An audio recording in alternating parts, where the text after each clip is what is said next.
አላህ ንገረን። የመጨረሻ አይደለም አለው ሁሉም ነብያቶች ከአባታችን አደም ጀምሮ ማስረጃ አትቀበልማ። ማስረጃ የሚሰጥ አትቀበልም እንዴ? ማስረጃ አንተ ማስረጃ እየጠበቅኩ ነው ያለው። አትቀበልማ። በቁርአን ልስጥ ሲል ቁርአንን አናምንም አልክ። ቁርአንን ስለማታመልክ ነው መጽሐፍ ቅዱስን አላመልክም። ጥሩ፣ በጣም ጥሩ። ቁርአን የተጻፈው በአዳም ዘመን ነው? ቁርአን አይደለም፣ በረሱላችን ሰለላሁ ዐለይሂ ወሰለም የወረደላቸው ቁርአን ነው። አይደለም። በአዳም ዘመን አለም የተጻፈው ማለት ነው። መጽሐፍ ቅዱስ በአዳም ጊዜ ነው የተጻፈው። አንተ የምትለውን ተደማመጥ። አንተ የምትለውን አይደለም። አቁም አንዴ። መጽሐፍ ቅዱስ በአዳም ጊዜ ስለመጻፉ ምን ማስረጃ አስተኝ? አልችልም። ቆይ አንዴ ላቆም አልችልም። እሺ ወንድምነት ከይቅርታ ጋር እሺ፣ ሰላም ብያለሁ። ከቁርአን ብሎ የሚለውን መረጃ ይስጠን። ግን ያ የሚሰጠን መረጃ ቁርአን የሚጠቅሰው የትኛውም ክፍል ማለት ነው የተጻፈበትን ዘመን ይንገረን። ጥሩ ስለሆነ ያስቀው ማለት ይጥቀስ፣ ከቁርአንም ይጥቀስ ከፈለገው ማለት ነው ጠቅሶ። ግን ያ የጠቀሰው መጽሐፍ መቼ እንደተጻፈ፣ ምክንያቱም ከመሐመድ በፊት አላህ ነቢያት ነበሩት ነው ብሎ የሚለው። አላህ ነቢያት የሚባል ከመሐመድ ውጭም የለውም ከመሐመድም በኋላ የለውም። የእስራኤል አምላክ ግን እግዚአብሔር ነቢያት አሉት፣ እኛ የምናውቃቸው እነሱ ናቸው። እነዛ ነቢያት ምን ብለው እንደጻፉ ምን ብለው እንደተናገሩ የተጻፈ ያለውም ራሱ የመጽሐፉም ርዝመት የዛሬ 3500 ዓመት አካባቢ ላይ ቶራ በሲና ተራራ ተሰጥቷል ለእስራኤል ሕዝብ። ያንን እኛ ክርስቲያኖች ሙሉ በሙሉ እናምናለን። ሙስሊሞች ግን ቶራን አያምኑም። ካመኑም እናነጻጽረዋለን ቶራውን ከነሱ ብለው ከሚሉት ጋር ማለት ነው። እና ይጥቀስ፣ ከቁርአን ጥቀስ። ግን ያ የምጠቅሰው መጽሐፍ መቼ እንደተጻፈ የምን ያህል ዘመን እድሜ እንዳለው ትነግረናለህ ለማለት ነው። ቀጥሎ ወንድምነት። ቴንኪው። እሺ ቴንኪው ወንድምነት። ይኸው ቀጥል።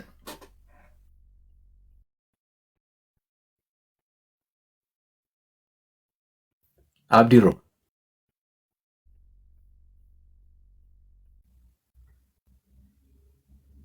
ሚዩት ነው እያወራቆን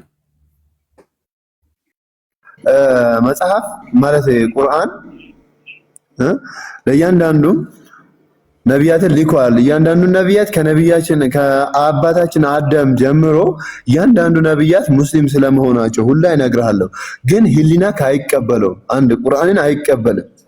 ማስረጃ ይጠየቅከው ዳዊት ማስረጃ ይጠየቅከው አይደለም። አንተ ጥልቅ ማለትህን አቁም። ልንገርህና ችግር የለውም። ማስረጃ ነው የምንፈልገው።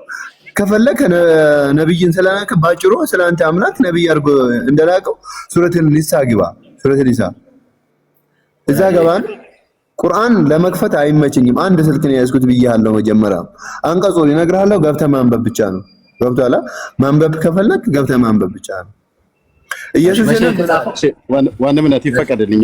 ይሄን ሰው እንድጠይቀህ ይፈቀድልኝ። ቴንኪው ፈቅጄልሃለሁ። እሺ ሱረቱን ኒሳ ክፈት ብለሃል። አንተ የመጽሐፉ ባለቤት ከፍተህ መረጃ ልታሳየን አልቻልክም። እሺ አንቀጹን ልትነግረን ትችላለህ? አይቅርታ መክፈት ያልቻልኩት ቁርአን ስላልያዝኩ ችግር የለውም። እንረዳሃለን። ችግር የለውም። እንረዳሃለን። ቁርአን ስላልያዝክ ነው መክፈት ያልቻልከው። ችግር የለም። እንረዳሃለን። አንቀጹንና ቁጥሩን ንገረን። እሺ ሱረቱ ኒሳ ቁጥር 46 ይመስለኛል። ምዕራፍ ስንት መሰለ? ምዕራፍ 2 አካባቢ መሰለኝ። ቁጥር 46 አካባቢ መሰለኝ። ቁጥር 46 መሰለኝ። በመሰለኝ ሳይሆን ኤግዛክትሊ ንገረን። እሱንም እርግጠኛ ካልሆንክ እንረዳሃለን። የምትጠቅሳቸውን አንቀጽና የምትነግረንን ቁጥር ምዕራፉን እርግጠኛ መሆን አለብን። በመሰለኝ ነው አሁን የምትነግረን። እስካሁን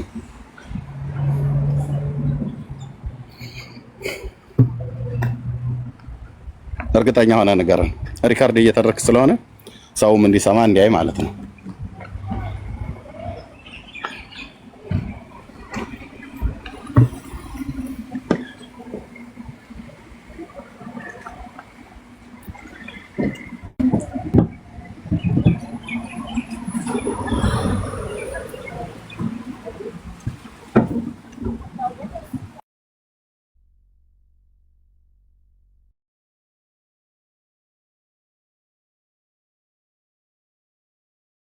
እሺ እየጠበቅን ነው። አብድሮ ምዕራፍ 2 አካባቢ ቁጥር 46 ይመስለኛል። እንደዚህ የሚባል ነገር ከሰጣችሁን በደንብ ስጠን።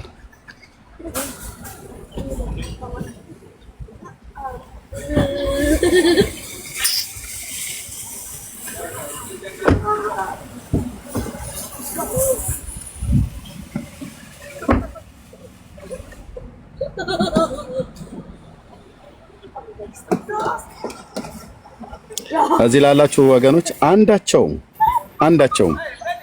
የአምላካችን የእግዚአብሔር የቅዱስ እግዚአብሔር የገናናው እግዚአብሔር የእስራኤል አምላክ ልዑል እግዚአብሔር የጠራቸው አባቶቻችን ነቢያት ከሙሴ ጀምሮ ኢቭን አብርሃም ራሱ እንኳን ነብይ ተብሎ ተጠርቷል። አባት ከአብርሃም ጀምሮ እስከ ሚልኪያስ ድረስ አላህ የሚባል ነብይ ሲያመልኩ የኖሩበት ከነሱም ጭምር አያውቁትም። እንኳን ሊያመልኩት ቀርቶ ከነሱም ጭምር አያውቁትም። የምን መለጠፍ ነው መጥቶ በእስራኤል አምላክ ቤተሰብ መደበቅ አይቻልም። ከኛ አምላካችን ነው እንሞግታችኋለን። ብሉያትን ታናክን ይዛ ማለት ነው። መረጃ አምጣ አብድሮ ወንድምነት ይቅርታ ስለቀመሁ በጣም የምፈልገው ስለሆነ ደስ ይለኛል።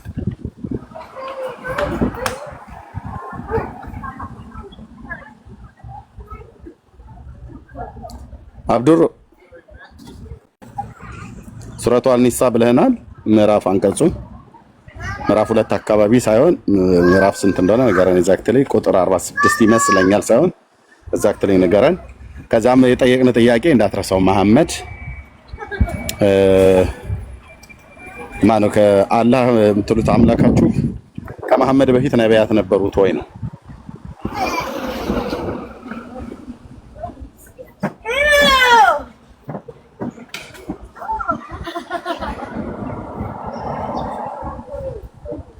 ምንድን ነው የሚባለው አሁን ይሄ ወገኖች?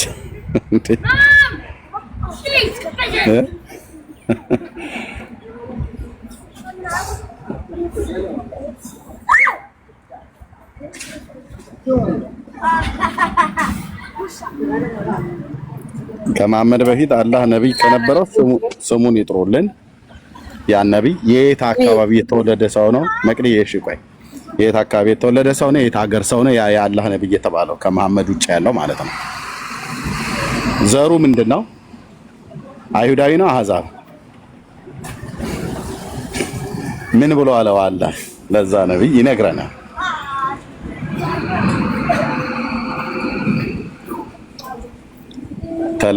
ተለጣፊ ነው። እስልምና ማለት ተለጣፊ ነው። አይሁድ ላይና ክርስትና ላይ ተለጠፈ ማለት ነው። የይሁዲ እምነት ላይና ክርስትና ላይ ተለጥፎ ነው መጽሐፍ ጽፍ ያለው ብለው የሚሉት እንዲህ ነው። ለወንድምነት ዝም ጭጭ ቄሱም ዝም ማን ቄሱም አለው ሼኩም ዝም ምንም ዝም ሚት ነው ወንድምነት መጽሐፉም ሼኩም ዝም አሉ። አዎ በቃ ያው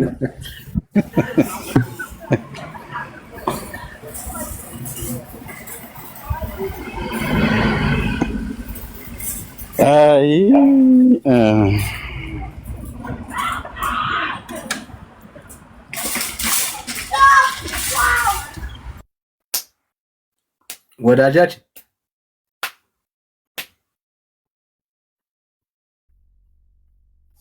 በቃ ታፕ ሼር አድርገና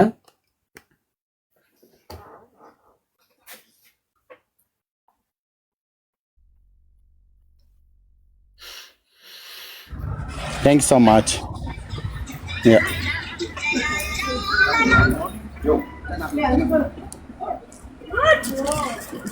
What's that?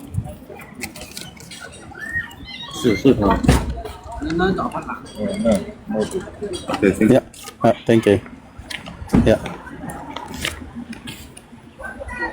What Arab? This is Islam. Like. መቀጠል እችላለሁ እንደምነት። እሺ ድንኳኑን ነቅሎ ወጣ ማለት ነው።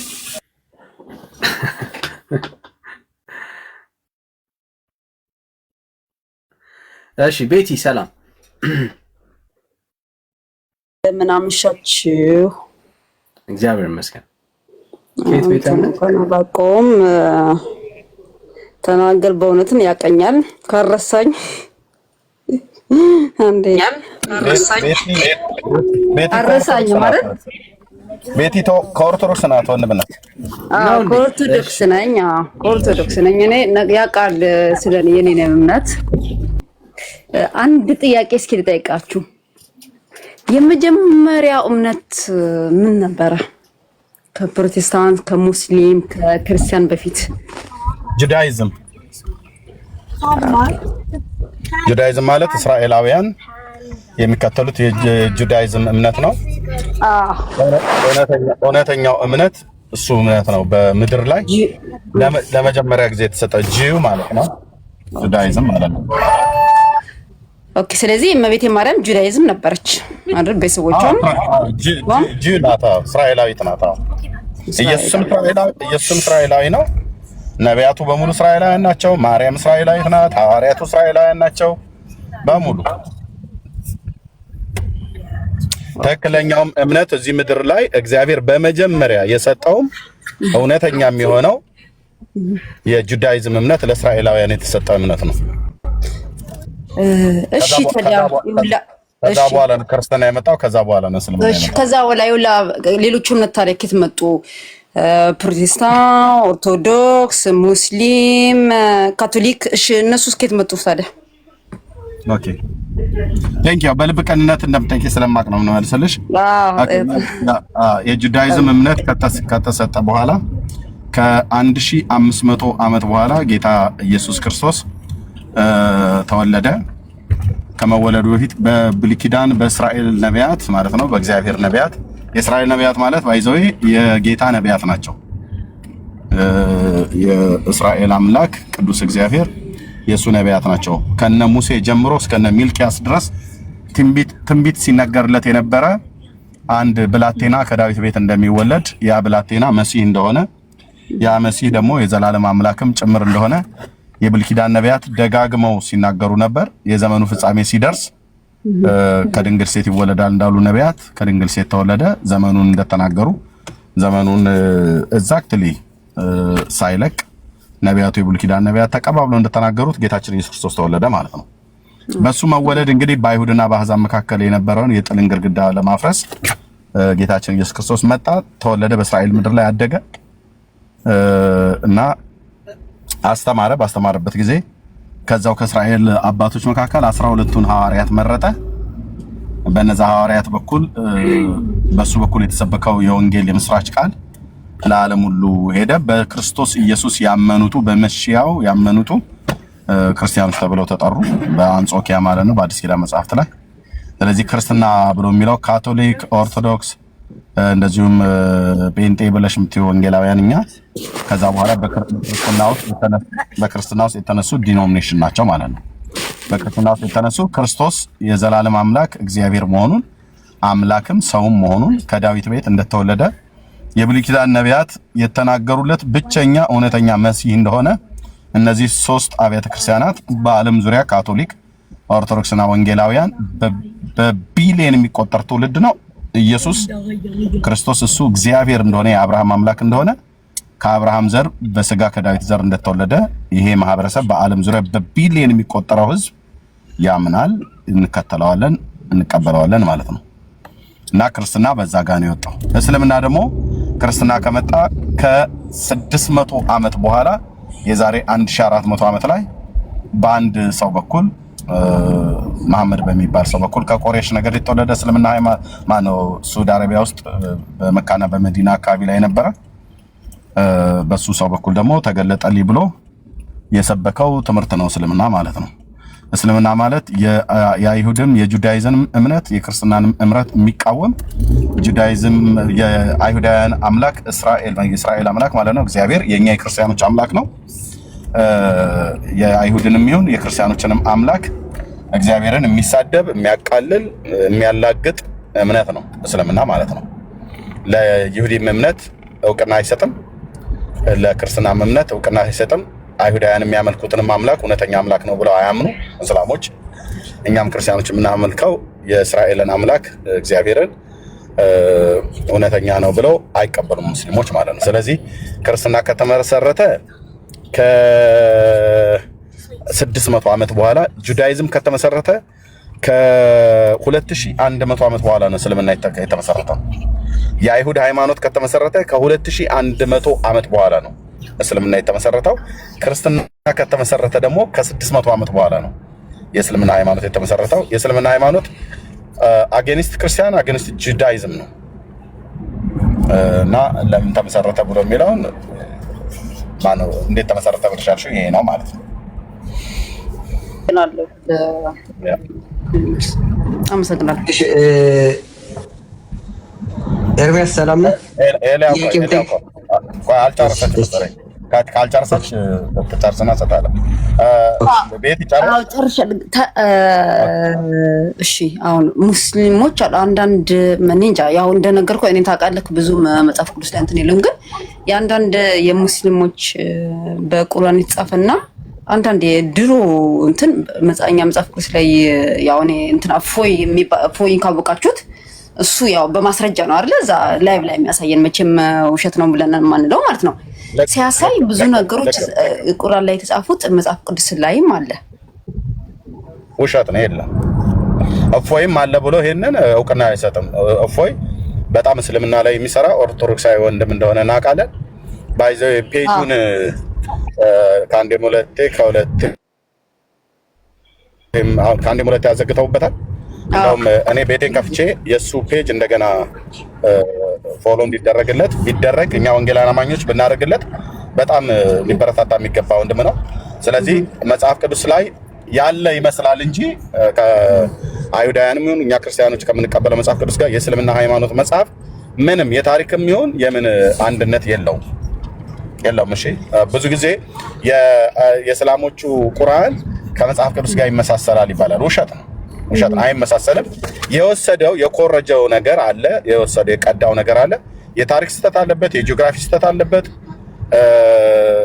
የትርክት ስህተት አለበት፣ የነገድ ስህተት አለበት። ኢቭን ሙሴ ብሎ የሚለውን እነሱ ሙሳ ብለው ስለጠሩት በእርግጥ ወይ ደግሞ በአይሁዳውያኑ ሞሼ ብለው የጠሩት ነብዩ ሙሴ የተባለው እነሱ ሙሳ ብለው የሚሉት በአይሁዳውያኑና በእኛ በክርስቲያኖች ማን ነው ሙሴ ተብሎ ቢባል ነገዱ ምንድነው ተብሎ ቢባል እንደዚሁም ደግሞ የተናገረው አምላክ እግዚአብሔር እውነተኛ ነው ወይ ተብሎ የሚባለው በአይሁድ እምነትና በእኛ በክርስትና እምነት ቢነገር ተመሳሳይ ነው፣ አንድ አይነት ነው።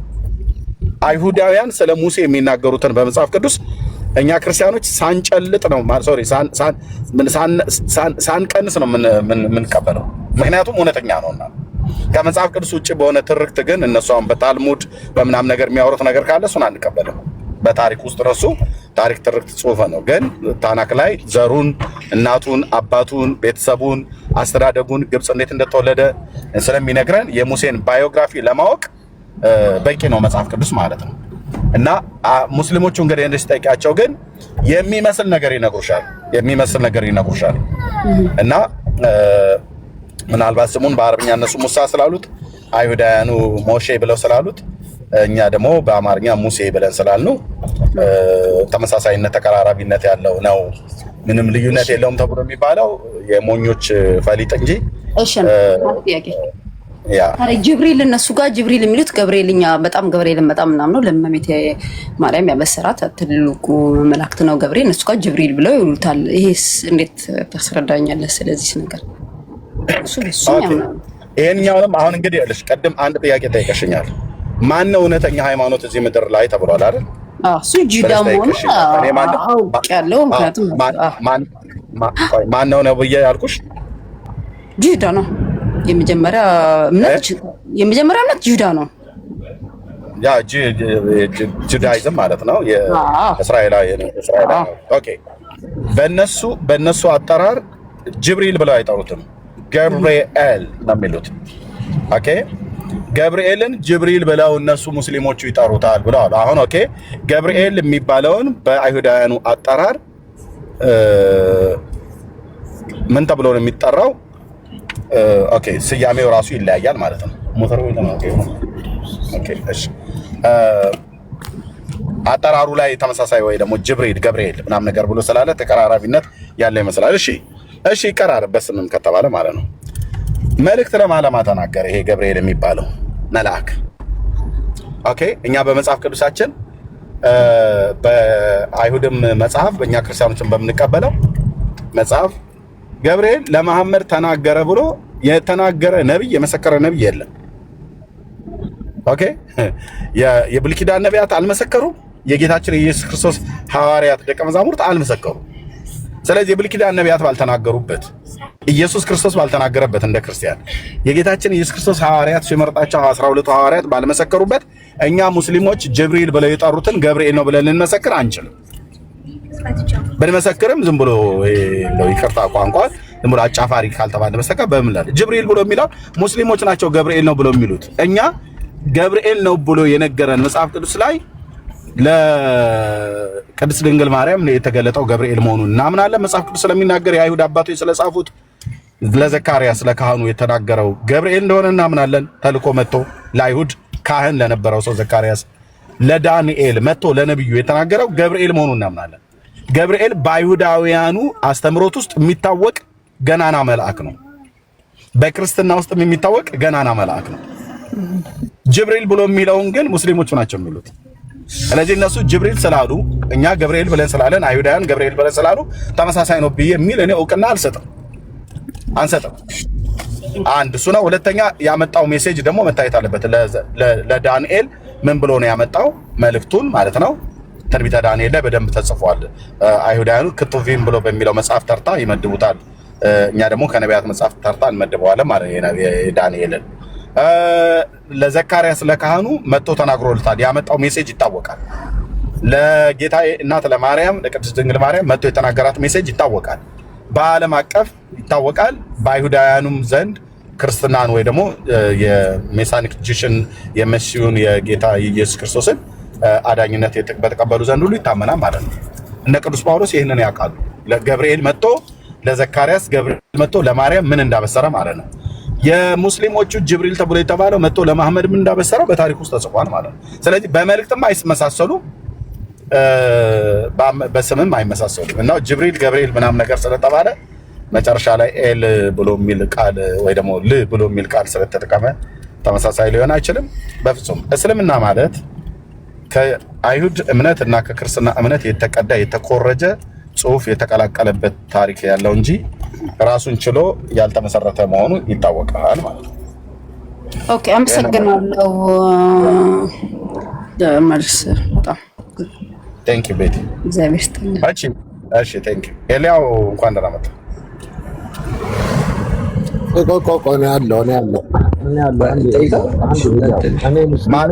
ማንም የሚቀድመው ቆይ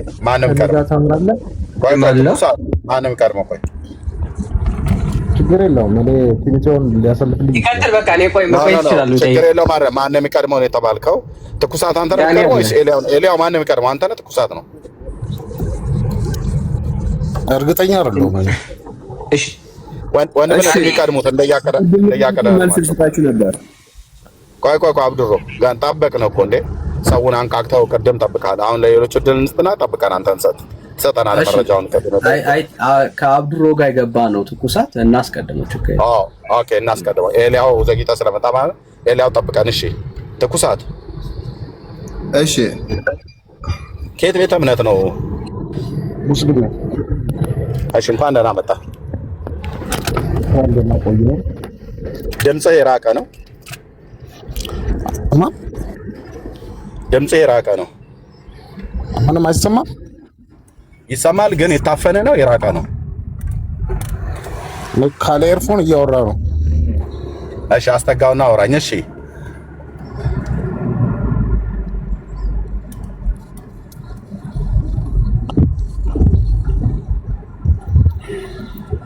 እሺ ድምፅህ አይሰማም። ድምፅህን አስተካክለው ሚዩት አድርገውና ተቀመጥ ወይ ወጥተህ ግባ። እሺ ድምፅ ስላልተሰማ ድሉን እንትን አላለም ማለት ነው። ኤልያው እሺ የኔ ድምፅ አይሰማም እያልክ ነው? አዎ አይሰማም አልኩ። ከዛ አውራ ብዬ ስልህ ዝም አልክ። ኦኬ አውራ ብለኸኛል፣ አልሰማሁም። ላውራ አሁን ይሰማል። አውራ እስካሁን ድረስ እያወራ የነበረው ነገር ነበር እና ሙስሊም የአይሁድና የክርስትና ጠላት ነው እያልክ ነበር። አዎ ተቃዋሚ ነው። ተቃዋሚ ልክ ነው። ኦኬ እኛ ኦኬ ባይ ዘ ዌይ አይሁዶች የእናንተን የምታመልኩትን አምላክ ነው የሚያመልኩት ወይስ ሙስሊሙን አምላክ ነው? በመጀመሪያ አይሁድ የእስልምናና የክርስትናና የአይሁድ ሃይማኖት ጠላት ነው ወይስ ጠላት አይደለም? አይደለም። ጠላት ማለት ነው።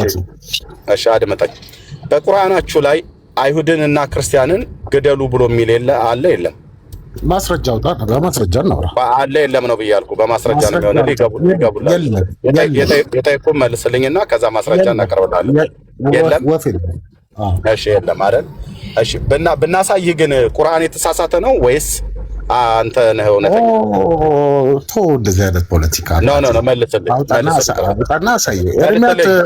እውነቱን ተናገር። በማስረጃ አይደለም የምታወራው? ማስረጃ ክፈት ነው። እኔ በመረጃ ነው ቀጥዬ እኮ ልናሳይ ነው። ይገቡላል ያሳያል ማለት ነው። ቁርአን ያዙ። አንተ የለም ማስረጃ ወዳጄ ማስረጃ እሺ እኔ አሁን ልታስወራኝ ስላልቻልክ እኔ ሚዩት ያደረኩ። እኔ ማስረጃ ሳኒዝ እዚህ ቤት መረጃ ሳኒዝ አናወራም። ኦኬ ቴንክ ዩ። ተረጋጋ። ያለ ማስረጃ አይደለም ጥያቄ ጠየቁ። አሁን ምንድነው ያልከን? አንደኛ ሪከርድ ተደርጋል። ድጋሚም ደግሞ ጠይቀህና ያንኑ ክሊር አድርገህልን ምንድነው ያልኩ? የይሁዲ እምነት የእስልምና ሃይማኖት ለአይሁድ እምነትና ለክርስትና እምነት ጠላት መሆኑን ጠላትነቱን ደግሞ ሲገልጥ ሁለቱንም ቤተ እምነት ያሉ ከአይሁድም ከክርስትናም ያሉትን ገደሏቸው ብሎ ይላል አይልም መጽሐፍህ ብዬ ስለ አይልም ብለኸኛል።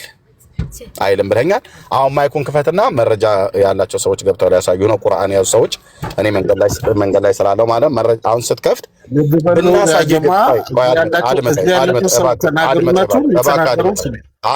አድመጠኝ እባክህ።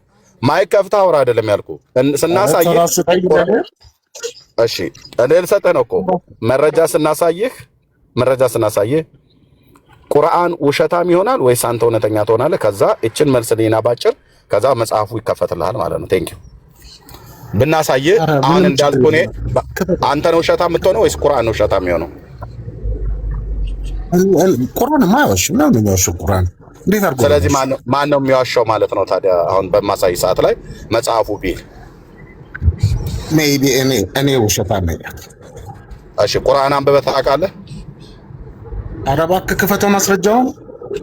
ቁርአን አንብበህ ታውቃለህ ወይ ነው ያልኩህ? ኧረ ክፈተው ማስረጃውን አባቴ። የተጠየቀውን ጥያቄ መልስ። ቁርአን አንብበሃል ወይ ነው ያልኩህ? ማይክ ስከፍት አንብቤያለሁ አላነበብኩም ብለህ መልስልኝ። ቁርአን አንብበሃል? ወንድምህ አትክፈት፣ አታሳየው። ቁርአን አንብበሃል ወይ ነው ያልኩህ? ትኩሳት። ኧረ በእናታችሁ ትልቅ ሰዎች ናችሁ፣ ክፈቱት። ቁርአን አንብበሃል? ኧረ ቢስሚላህ ሱብሃንአላህ። ቁርአን አንብበሃል? ወንድምነት እንዳትከፍቱ፣ ማናችሁም እንዳትከፍቱ። ቁርአን አንብበሃል? የመጨረሻ ጥያቄ የምጠይቀህ ካልሆነ ታች አስወርጄ ለህዝቡ እናሳያለን። ቁርአን አንብበሃል? እንደፈለክ አውርድ፣ ችግር የለብኝም። ስማ ሀያ ጉዳይ ነው አባቴ። ክፈተውና ሚዩት አደረግኩት። ስለዚህ እንደዚህ ነው። አየህ እንደ ስምህ ትኩሳት ጨመረብህ ማለት ነው። መጽሐፍትህን አንብበሃል ወይ ነው ያልኩህ? ቁርአን አንብበሃል ወይ? ጥያቄ ምን ኦፌንድ ቢያደርግ ነገር አልጠይቁም። ቁርአን አንብበሃል ወይ ነው የጠየቅኩህ እኮ። እሺ አንብበሃል? አላነበብክም ቁርአን? ሙስሊም ነኝ ካልኩህ በቃ እኮ አንብቤያለሁ። ቁርአን አንብበሃል ወይ? አላነበብክም ነው ያልኩህ። እምነትህ ሙስሊም መሆኑ ነግረኛል። እስልምና የሚከተለውን መጽሐፍህን አንብበሃል? አላነበብክም?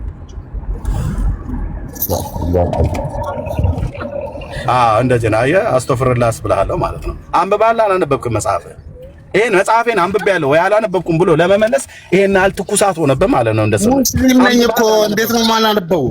ሙስሊም መሆንህን ነግረኛል። መጽሐፍህን አንብበሃል? አላነበብክም ነው ጥያቄ። አስረግጬ እነግርሃለሁ። ባይብል ለማንበብ ምን ይሰራላችኋል? ማስረጃ አብዱሮ ሚዩት አድርግ። አሁን አንድ ላንድ ነው እየተሰቃየን ያለ ነው ማለት ነው። እየተሰቃየ ያለው ኦኬ፣ ወይ እሱ ነው ያሰቃየኛል ወይ እኔ ያሰቃያለሁ። ኦኬ፣ የጠየቁት ጥያቄ መጽሐፍትን አንብበሃል? አላነበብክም ነው። ልብ በል ትኩሳት። እኔ እስልምና እምነትም እንደው ብዬ ስለ ሙስሊም ነው ብለኸኛል። አልጠይኩም። ምስላምን ማለት ነው። አሁንም መለስኩልህ። አንብቤያለሁ። ክፈተው። ቴንክ ዩ። አንብበሃል? አሁን መለሰልኝ። ከ6 ነው ከ7 ጊዜ ጥያቄ በኋላ ስታነብ ይሄን ክፍል አላገኘኸውም አይደል? አሁን አትከፍተው። ሊነበብልህ ነው። አላገኘኸውም አይደል? ይሄን ክፍል ክፈተው በቪዲዮ እና አላገኘኸውም ማለት ስታነበው ሙሉ በሙሉ ቁርአንን። ጥያቄው ምንድነው ግን እዚህ ጋር ያጀማ ያለው እስልምና አይሁድንና ክርስትና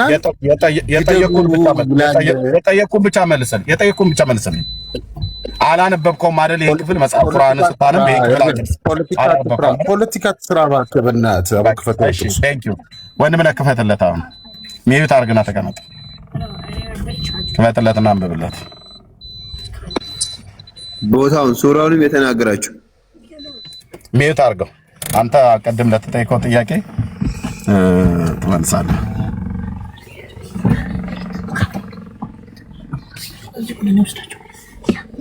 እሺ ምንድን ነው የምትፈልጉት?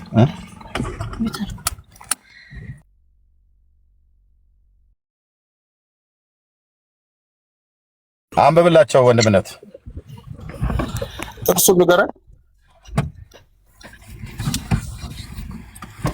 ከላይ ያሳየው ጥቅሱን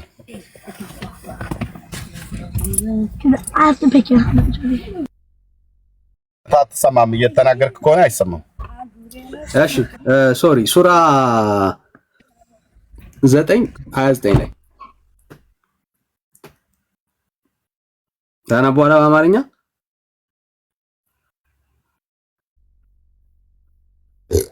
እውነት ለመናገር ምንም አይታየኝም። ከራሴ ከፍቶለሁ።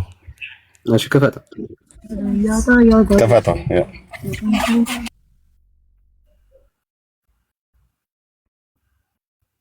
ያልኩት እስልምና ማለት የአይሁድና የክርስትና ሃይማኖት ጠላት ነው። የአይሁድም የክርስትናም ጠላት ነው። ለምን ግደሏቸው ነው ብሎ የሚለው መጽሐፋቸው ነው የሚለው። የቱ ጋር እሱ ግደሏቸው የሚል ውስጥ አንብቦ አውጣ መጽሐፍን አላውጣ ብለሃል። አንብብ እንዴ አሁን እኮ አንተ ነው የምትረጃው። አንብብ ጅብሪል እንዳስጨነቀው ነብይህን እኔም እያስጨነቁ ነው። አንብብ መጽሐፉን አውጣ ብለሃል። አንብበው። እኔን ተወኝ። መረጃ ሰተናል። አንብብ። ስርዓትን ያዛተ በአንተ ልክ እንዳልናገር እኔም ሱራ 9 ስንት ነው? ወደ ክርክሩ ታውና ሱራ 9 ቁጥር ስንት ነው? አንብብ። ትልቅ ሰው አይደል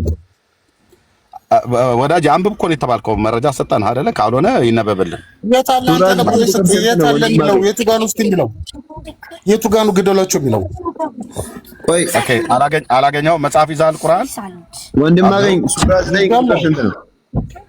አብዱሮ መጽሐፍ ይዛል። ሁለታችሁም በአንዴ አትንጫጩ። አንዳችሁ የሚዩት አድርጉ። አብዱሮ መጽሐፍ ይዛል። እኔ አነብልሃለሁ። አዎ ይዣለሁ። ኦኬ። ቅድም ግን አየህ፣ በእስልምና ሃይማኖት ውሸት ይፈቀዳል። ቅድም ቁርአን የለኝም አልያዝኩም ብሎ ነበር። አሁን ደግሞ ይዛል ማለት ነው። ወላሂ አሁን ቤት አድርግ። እኔ ወላሂ ቢላሂ ብለህ ብትል አላምንም። ውሸታም ነው። እስልምና ሃይማኖታችሁ ውሸት ይፈቅዳል ማለት ነው። ቅድም ቁርአን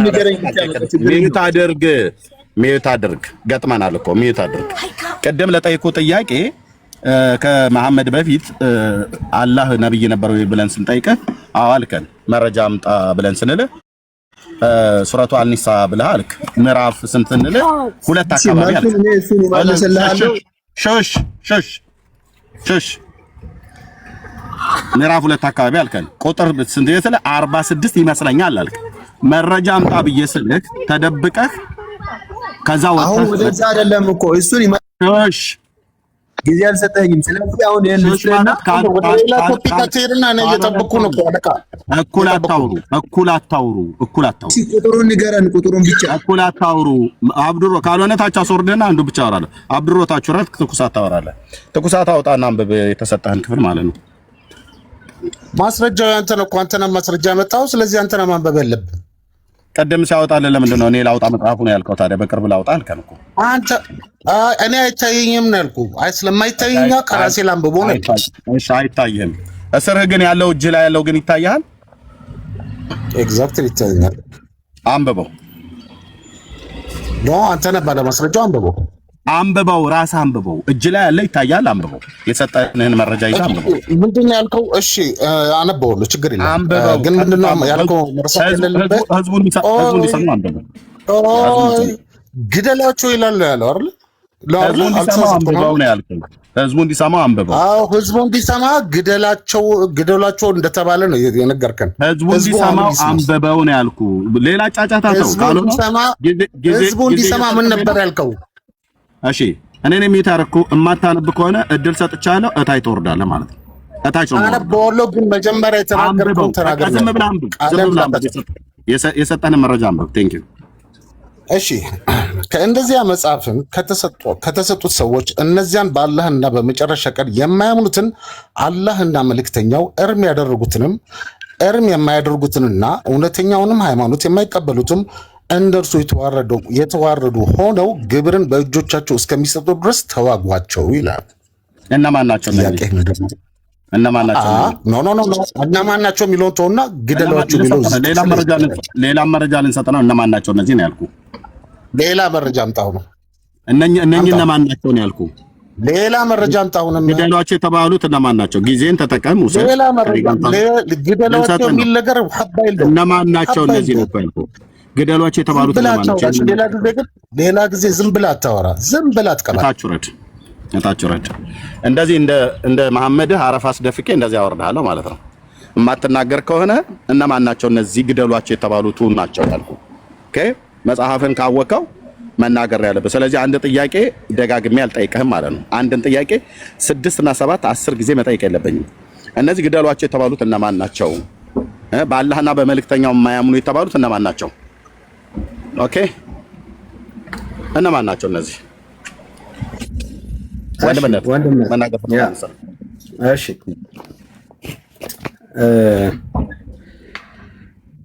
አይ ቲንክ ተዋጋቸው የሚለው ኮንሰፕት ለመረዳት ሀሳቡን ለማየት ምን እንደሆነ ያው መደበቅ ስለፈለገ ነው እንጂ ይሄው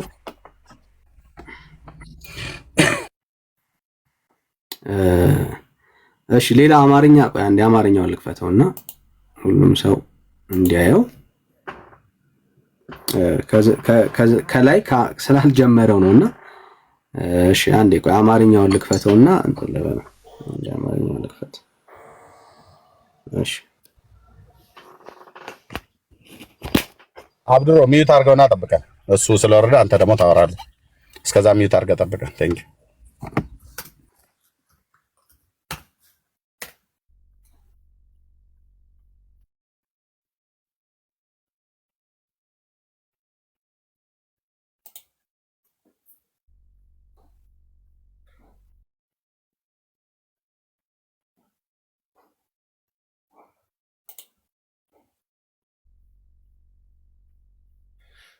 አብዱሮ ና ተመልሰህ፣ ካልሆነ ላስወርድህ ነው። ና ተመልሰህ ገዝተህ አትደበቅ። ተመልሰህ ና ወጣ፣ ካልሆነ ላስወርድህ ነው። እንደሱ ፊት ለፊት ላይ ሁን። ከኋላ ከተደበቅ አስወርድሃለሁ። ቴንክ እዚህ ሆነ ጠብቀን። እስኪ ጨርሱ ነው አለ አልወርድም። ችግር የለውም። ቁርአን ይዘሃል አይደል? በራሱ በስልክ ከፍታለሁ። ቀደም ግን አላስኩም ብለህ ነበር። አይ ስልኩ ስላስቸገረኝ ነው። በስልኩ በጎን ወጥቼ እየከፈትኩላችሁ ነው። ችግር የለም። እሺ ወንድምነት እሺ 9:5 አንብበው። አትደበቅ ወዳጅ።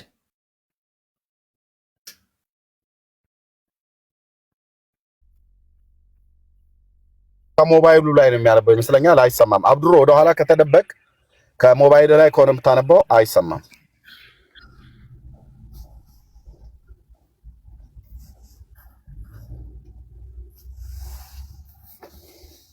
እሺ ላንብብልህ።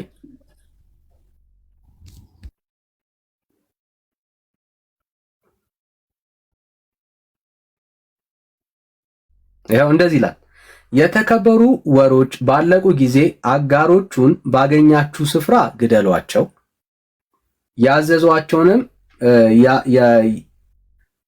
ያዟቸውም፣ ክበቧቸውም። ለእነርሱም ወይም ደግሞ በቅንፍ መጠባበቅ በየመንገዱ ተቀመጡ። ቢጸጸቱም ሶላት ቢደግሙም ቢሰግዱ ግዴታው ምጽዋትም ቢሰጡ መንገዳቸውን ልቀቁላቸው፣ አላህ መሐሪና አዛኝ ነው ይላል።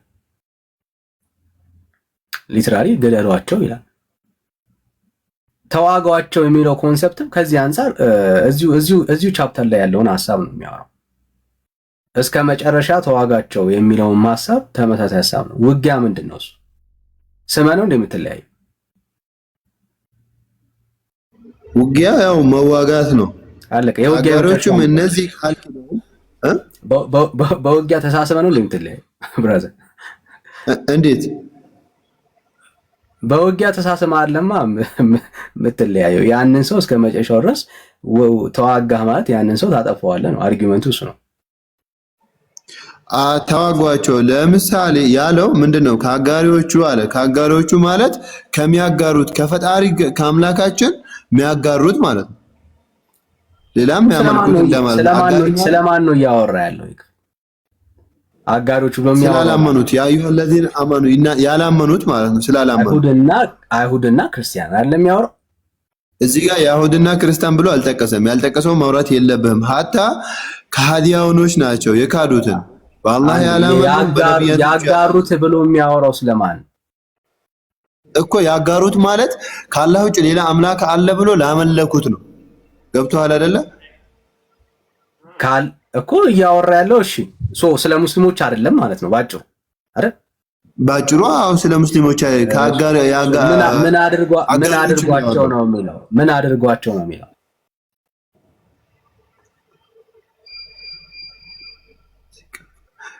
ከአጋሮቹ እነዚህም ቃል ኪዳን የተጋባቸው ከዚያም ምንም ያልጎደሉባቸው በእናንተ ላይ አንድም ያልወረደባቸው ሲቀሩ እነዚህን ቃል ኪዳናቸውን እስኪያግዛቸው መጨረሻውን ሙሉዋቸውን አላህ ጠብቆቻቸውን ይወዳልና እኮ ተዋጓቸው አላለም። እዚህ ጋር ሆነ ምን አርጓቸው ነው የሚለው ወዳጄ ብራዘር ምን ሆነ ምን አርጓቸው ለምን ትዘለዋለህ?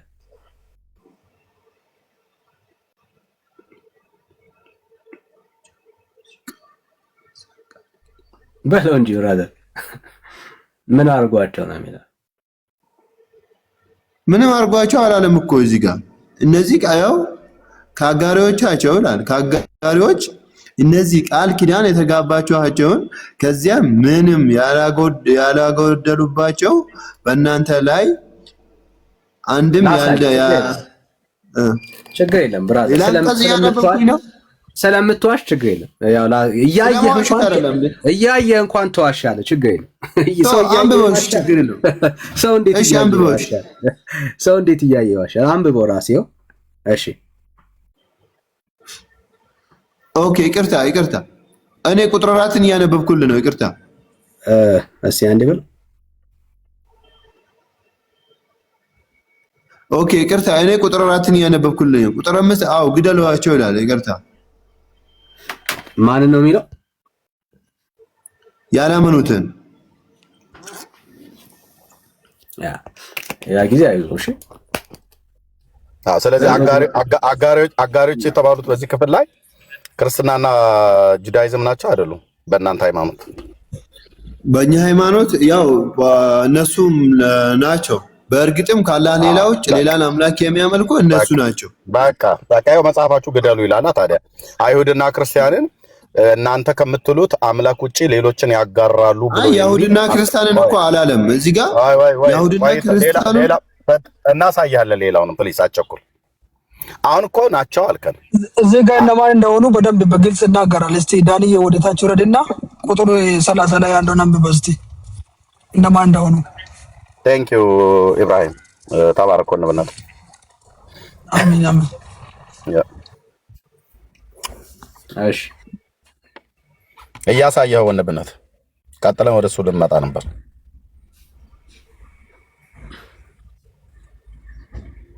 ከ29 ጀምሮ አንብበው።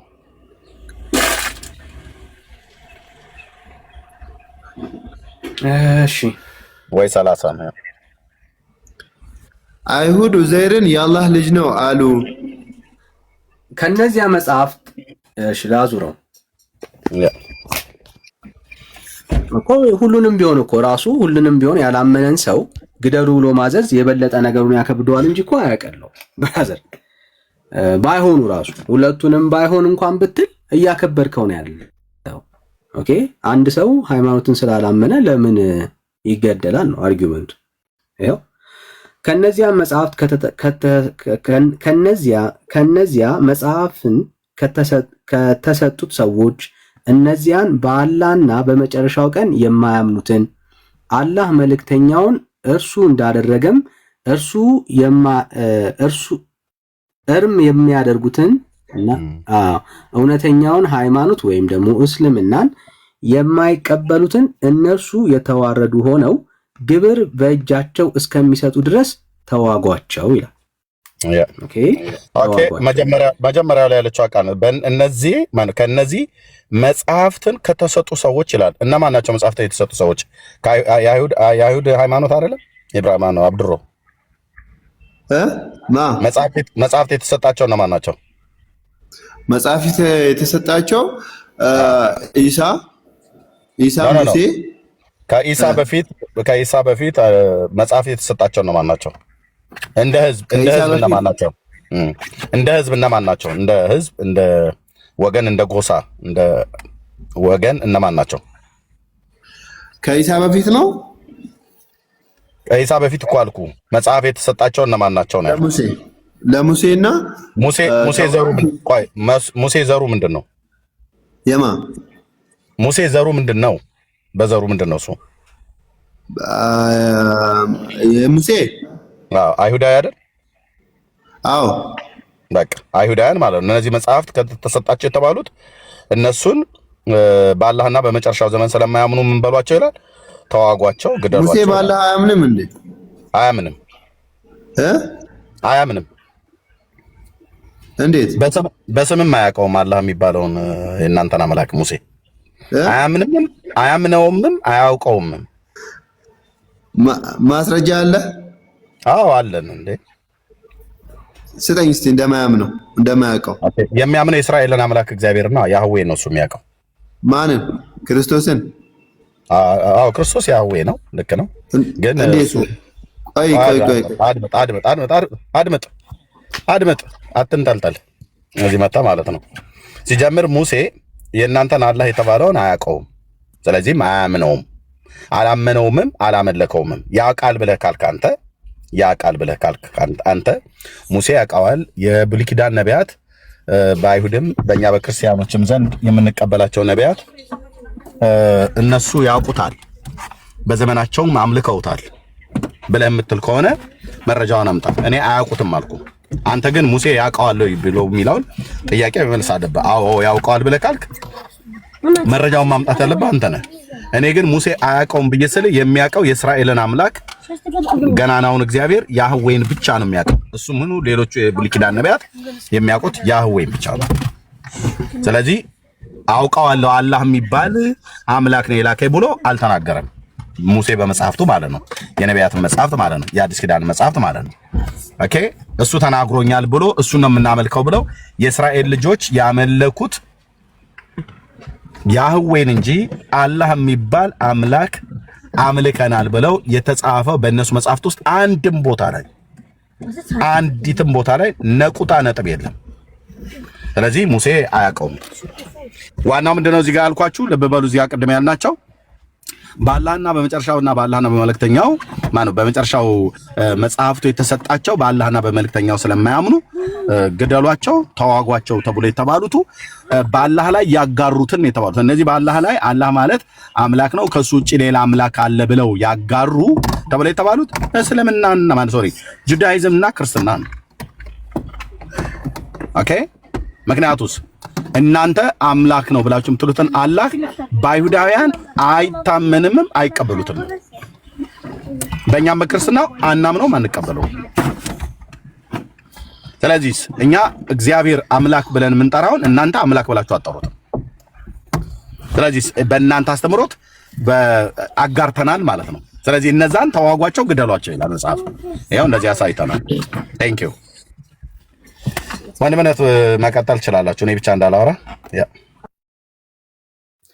እሺ። ማስረጃ ካለ አፍጠን ወዳጅ ያ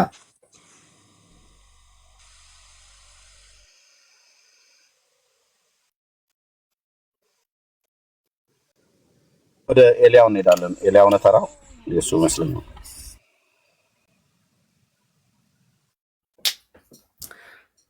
ዘለለው ግን ወንድምነት የጠየቀው ጥያቄ ከወሳኝ ነውና ለምንድን ነው ግደሉ ያለ? አይ አይመልሱትም። ምን ብሎ ነው የሚያልሰው? ቀደም አላየም? ያኛው ተንጫጫ እኮ ትኩሳት የሚባለው ገና በጠዋቱ ገና ሁለት ጥያቄ ስጠይቀው ትኩሳት ያዘው። እና በጫጫታ መደበቅ ፈለገ ማለት ነው።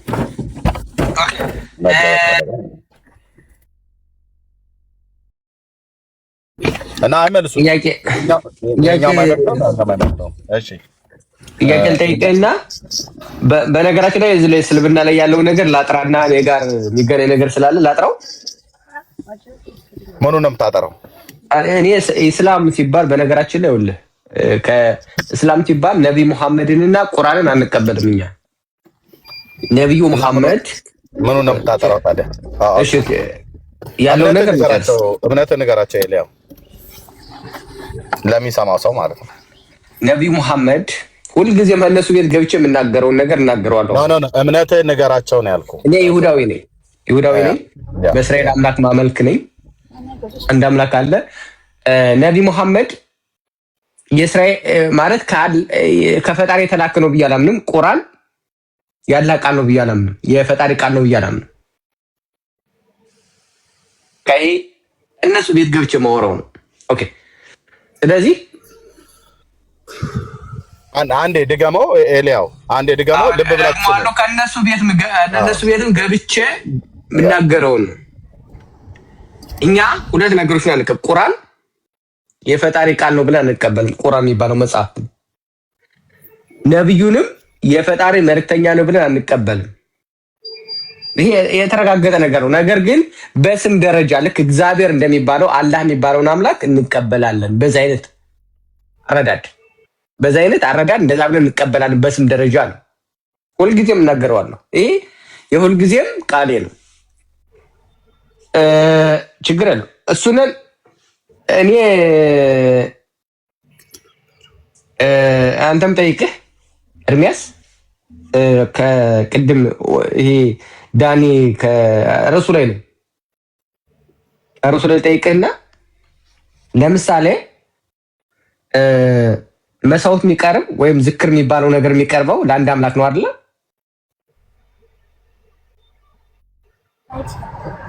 አዎ፣ ስለት እንደዚሁ መስዋዕት ዝክር እንኳን የሚባለው ነገር አይደለም። መስዋዕትና ስዕለት ግን ስዕለትን ለአምላክ ለእግዚአብሔር ፈጽም ይላል፣ መስዋዕትንም ለሱ አቅርብ ብሎ ይላል። የታናክ የሚናገረው ይሄን ነው። ልክ ነው። ለእውነተኛው አምላክ ለእስራኤል አምላክ ነው የሚቀርበው። እኔ የምጠይቅህ ከሱ አሁን እነዚህ ዝክር ምስክር ተብሎ የሚቀርቡት እነዚህ በአሁን ባስቀመጣችሁ በርሱ ምክንያት ምስክር ወይስ ዝክር? አሁን ለምሳሌ ሚካኤል የሚባል አለ። ስለ ሚካኤል የቀረበ መስዋዕት እኔ በሚካኤል ስም ወይም በገብርኤል ስም የቀረበ የመስዋዕት አገልግሎት አለ። ስሙ ተጠርቶ መስዋዕት ቀረበ። ያን ብበላ ከጣዖት አምልኮ እንደበለው ነው የሚቆጠር? ምንድን ነው? ልክ ነው። ጥቅስ እዛ ላይ ነው። አሁን እዚህ ላይ ጥቅሱ ነው። ቅድም ዳኒ ለሚካኤል ብሎ ሰው ብሎ ያለ እግዚአብሔር የለም። ለገብርኤል ብላችሁ ሰው፣ ለማርያም ብላችሁ ሰው። ያን ባለ ጣዖት አምልኮ ነው። ነው ዴፊኒትሊ ጣዖት አምልኮ ነው። ለማርያም ብለህ ስለት ብትሳል፣ ለማርያም ብለህ መስዋዕት ብትሰዋ፣ ለሚካኤል ብለህ ስለት ብትሳል፣ ለሚካኤል ብለህ ስለት መስዋዕት ብትሰዋ ለጣዖት ነው የሰዋኸው እንጂ ለሚካኤል አልሰዋህም፣ ለማርያም አልሰዋህም። አሁን ለምሳሌ ያንን የኛ ቤተሰቦች ከዛ ነገር የበላ አሁን በዚህ ነገር የተደረገ ነገር እንደ እሳት ራቁት፣ ይሄ ወደ ሲኦል ነው የሚያስገቡት፣ አትቅመሱት ይላሉ። ያስ እንዴት ነው የሚሆነው? በእናንተ ሃይማኖት ነው እንደዚህ የሚለው? አንዱ ፈጣሪ ውጭ የተቀረበ ነገር ያንን በስሙ ከስሙ ውጭ በእናንተ አሁን አየህ፣ በጁዳይዝም ሃይማኖት ከዛ የሚበላ ሰው ወደ ሲኦል ይወርዳል ብሎ የሚለው በታናክ ላይ የለም። በእናንተ ተጨማሪ በሆነ በሊቃውንቱ መጽሐፍት ምናምን ነገር እኮ አስተምሮቱ ግን ታናክን መሰረት ያደረገ አይደለም። አይደለም ግን አንድ ሊቃውንት አስተምሮ ለምሳሌ ከፈጣሪ ውጭ የሰዋ ሰው ከዛ መስዋዕት የሚበላ ሰው ያንን ስለሆነ ቡናም አፍልቶ የሆነ ነገር ጭስም አጭሶ ያንን ነገር የተመገበ ሰው የሚመገብ ሰው ከጣዖት አምልኮ እንደቀረበ ነው። ያንን ራቁት ወደ እሳት ያቀርባቸዋል ይላሉ። እንዳትቀምሱት፣ እንዳትበሉት። እናንተ በሊቃውንቱ አስተምሮት እንደዚህ ይላል። ግን ታናክ ግን እንደዛ አይልም። ታናክ ብሎ የሚለው ለእግዚአብሔር ከተሰዋው በቀር ለሌሎች የሚሰዋ መብላት ጣዖት አምልኮ እንደሆነና የሙታን መስዋዕት ዝክር መታሰቢያ መብላት እንደሆነ መጽሐፍ ይናገራል ማለት ነው። ግን የእናንተ ሊቃውንቶች ግን ከነሱ ጋር ቡና መጠጣትም እንደዚሁም የተለያዩ መብልን መብላት ከጣዖት አምልኮ ባለፈም ሲኦል የሚያስገባል ብለው ተናግረውታል። ያ ብቻ አይደለም እኮ ነው። አሁን ለምሳሌ ስለ ገብርኤል ያለ ሰው ያን ነገር ያደረገ ሰው ያ የቀረበው ነገር በስሙ የቀረበ ለጣዖት አምልኮ የቀረበ ነው። ያን መቅመስ ነው። በቃ የጣዖት አምልኮማ እኮ መሆኑ እኮ ነገርኩ ነው። የጣዖት እሺ፣ ገብቷል። ገብቷል። እሺ። ለመላእክት ሰው ተብሎ አልተባለም። ለቅዱሳን ሰዎች ሰው ተብሎ አልተባለም። መስዋዕትን የሚሰዋ የነበረው በመጽሐፍ ቅዱሳችን ለእግዚአብሔር ነው። ብሉይ ኪዳን ላይ ነው። እሱም ያው ብሉይ ኪዳን ላይ ለእግዚአብሔር መስዋዕትን ያቀርቡ ነበረ፣ እንደ ሕጉ ማለት ነው። በሌዋውያን ካህናት እጅ እንዲቀርብ እግዚአብሔር ያዘዘው አለ። የትኛውም የእህል ቁርባንም ይሁን የእንስሶች ደም ማቅረብ፣ የተለያየ ነገር የእንስሶችን ስጋ ማቅረብ በሙሉ እግዚአብሔር የፈቀደው ስለነበረ ያ ስርዓት በዛ ስርዓት ውስጥ እንዲያገለግሉ መቅደስና የመቅደስ ስርዓትን ሲሰጣቸው ሌዋውያን ካህናትን ሁሉ ጭምር አብሮ ስለሰጠ በነዛ በሌዋውያን ካህናት እጅ እንደ መቅደሱ ስርዓት እንደ እግዚአብሔር ቃል የሚቀርብ መስዋዕት ብቻ ተቀባይነት አለው። እኛም ለዚህ ተቀባይነት ለዚህ መስዋዕት ትክክል ነው ብለን እንላለን። ያለፈ በቀደመው ኪዳን ውስጥ የነበረ ስለሆነ ማለት ነው። መሰለ ስጋ ብቻ አይደለም ነው። እኛዎች አሁን ስጋ የሚባል አይደለም፣ ስጋ አይደለም ነው ለእግዚአብሔር ስጋ ቀጥል። ለእግዚአብሔር የሚቀርበው ስጋ ብቻ ነው አላልኩም። የእህል ቁርባንም እኮ አልኩ ቀደም። የእህል ቁርባን መስዋዕት ይቀርብ ነበር። የእንስሶች ደምና ስጋቸውም ጭምር ይቀርብ ነበር እስከ መቃጠል ድረስ፣ ስቡን ማቃጠል፣ እንደዚህ አይነት ነገር ማለት ነው። ኦኬ፣ ይሄ ለእግዚአብሔር እንደ ሕጉ እንዲቀርብለት ጌታ በሌዊ ነገድ በኩል በመረጠው በካህኑ በአሮንና በልጆቹ እጅ ይቀርብ ነበር እስከ የሺዋ መምጣት ድረስ ማለት ነው። ከዛ በኋላ ግን የለም፣ አቁሟል እኮ። አሁን ታዲያ እንደዛ ሆኖ አንድ ሰው በእግዚአብሔር ፈንታ የሆነ ቡና አፍልቶ የሆነ ጭስ አጭሶ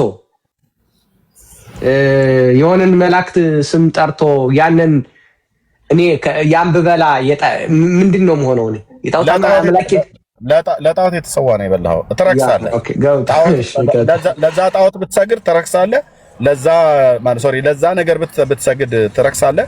ለዛ ነገር ብትበላ የቀረበውን ነገር ትረክሳለህ። ምክንያቱም ዘዳግም መጽሐፍ ላይ ጣዖትን የሚያመልክ እኮ ወይ ደግሞ ወደ ጣዖት የሚለምን የሚሰዋ የትኛውም ነገር ከአንዱ ከሕያው ከእግዚአብሔር በቀር ሌሎችን የሚለማመን ከጣዖት አምልኮ ጋር ይገናኛል። ጣዖትን የሚያመልክ ደግሞ ይረክሳል ማለት ነው። ያ ገብቶኛል። እሺ፣ አመሰግናለሁ። እሺ፣ ቴንክ ዩ። እሺ፣ ወንድም ነቀጥሉ። ቴንክ ዩ። ሌላ ኦርቶዶክሳዊ ካለ መቀበል እንችላለን። ባይዘው ኦርቶዶክሳውያን ካላችሁ አንድ ቁጥር ጻፉልን፣ መቀበል እንችላለን። መግባት ትችላላችሁ። አይዘው ታዘባችሁ ከሆነ ልብ በሉ። ወንድምነት ቁርአኑን አውጥቶ ማንበብ ሲጀመር ግደሏቸው፣ ተዋጓቸው ብሎ የሚለውን በአላህ ላይ አጋሪዎች የተባሉት አይሁዳውያንና ክርስቲያኖች መሆኑ ይታወቃል። ካልሆነ ሌላ መጽሐፍት እንገልጥባቸው ነበር፣ ሌላ መረጃ እና ልክ ግደሏቸው ብሎ የሚለውን ከተናገርን በኋላ ግን አይታችኋል አይደል? በኮሜንትም ላይ ገዝትም ላይ ያሉት ጸጥ ርጭ ነው ያሉት። አልመለሱም። እና እውነታው ይሄ ነው ማለት ነው። ቴንክ ዩ ወንድም ነቀጥል። እሺ ወንድም ጸጋ ይብዛል።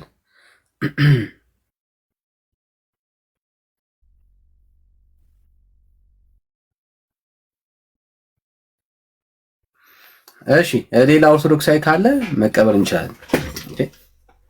እያልን ያለ ነው መጽሐፉ ለምን እንደዚህ ይላል? ለምን ግደሏቸው ይላል? የሚመሩበት አሁንም አፕላይ የሚደረግ ህግ እንደሆነ ነው የሚያሳየው አይደል?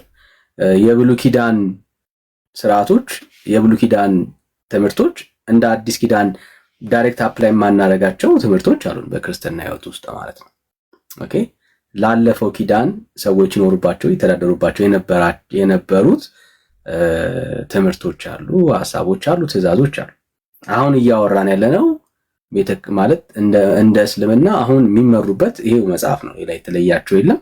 ያለፈም ኪዳን አይደለም። ኮንሰፕቱን እሱን ማየት መረዳት ይቻላል። ስለዚህ በዚህ ጉዳይ ላይ ግደሏቸው ይላል። ሊትራሊ ቃል በቃል ማለት ነው። ተዋጓቸው ይላል። እስኪ ማለት በቃ እስልምና እስኪቀበሉ ድረስ ማለት ነውና ለምን ለምን? ጥያቄው እሱ ነው። ወሳኝ ጥያቄ ነው የጠየቀው። ለምንድን ነው እሱ? ኦኬ እና አይልም ስትል የነበርከው ሰውዬ የት ነህ ነው ጥያቄው። ያው መጽሐፍ ይላል። ወይ አንተ ተሳስተሃል ወይ መጽሐፍ ተሳስቷል። በአብዛኛው ሙስሊም መጽሐፍቶቹን አያውቃቸው። ኦኬ በቅንነት የምታየው አሁን ኢቨን አገልጋዮቻቸው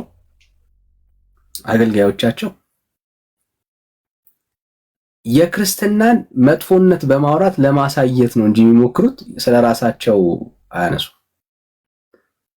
ክርስትና ውስጥ መደበቅን ነው የሚፈልገው አይደል? እስልምና ክርስትና ውስጥ መደበቅን ነው የሚፈልገው።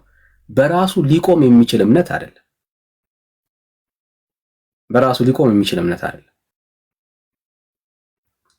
ራሱን ችሎ ሊቆም የሚችል ቤተ እምነት አይደለም። ወይ አይሁድ ውስጥ ወይ ክርስትና ውስጥ ነው ሊደበቅ የሚችል። እሱን ነው እያደረጉ ያሉት እንጂ መጽሐፉ በራሱ እስልምና በራሱ ራሱን ችሎ ሊቆምና ስለራሱ መመስከር የሚችል ቤተ እምነት ግን አይደለም። ሌላ ነገር ካላነሳ ማለት ነው። ምክንያቱም ድንገት እኮ ነው ከ600 ምናምን ዓመት በኋላ ድንገት ተነስቶ ነው እያወራ እየተናገረ ያለውና ድንገት ተነስተ ብዙ ነገሮችን ማስተካከል አትችልም። ከባድ። እሺ ሌላ ኦርቶዶክሳዊ ካለ እስልምና ላይ የምታገለግሉ ሰዎች ካላችሁ መግባት ትችላላችሁ። ያው ከፍተን እየጠበቅናችሁ ነው ያላችሁት ካላችሁ ማለት ነው። እሺ ሰላም ረዴት፣ እንዴት ነሽ?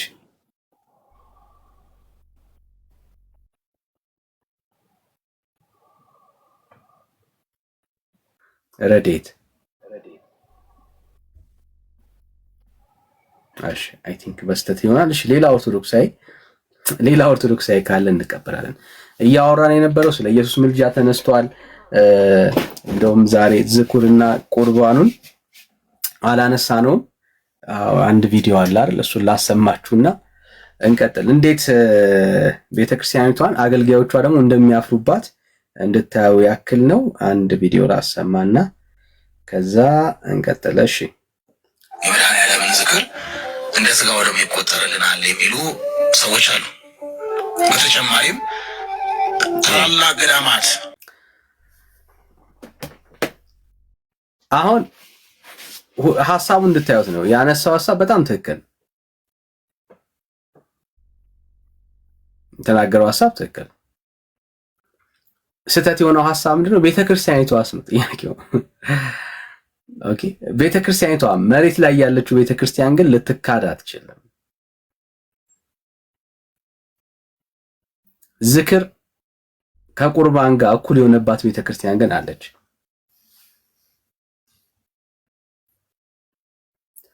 የጌታ ስጋና ደም ከዝክር ጋር እኩል ያደረገች ቤተክርስቲያን ግን አለች። እኩል ያደረገች ማለት ነው የተካች፣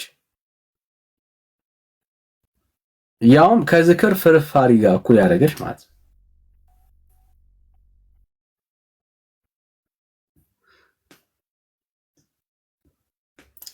የለም ይሄ ትምህርት ቤተክርስቲያኒቷ ውስጥ መናፍቁ ማን ነው እያልን ነው በዛው። አሁን ላይ ያለችው ይሄን ኦርቶዶክስ ይሄንን የምታምነው ኦርቶዶክስ መናፍቅ ናት ማለት ነው። የመነፈቀ ትውልድ ነው ያለው ማለት ነው ቤተክርስቲያኒቷ ውስጥ።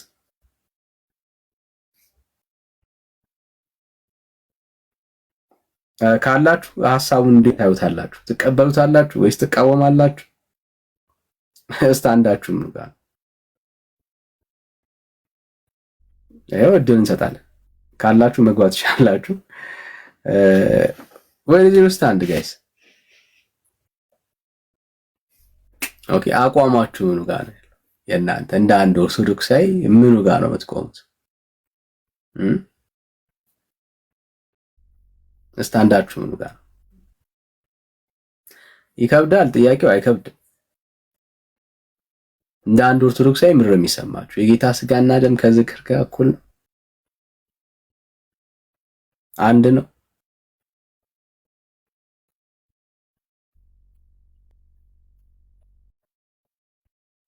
እኮ ንግግሩ እንደምናት በእነሱ አስተምሮት በእነሱ ቋንቋ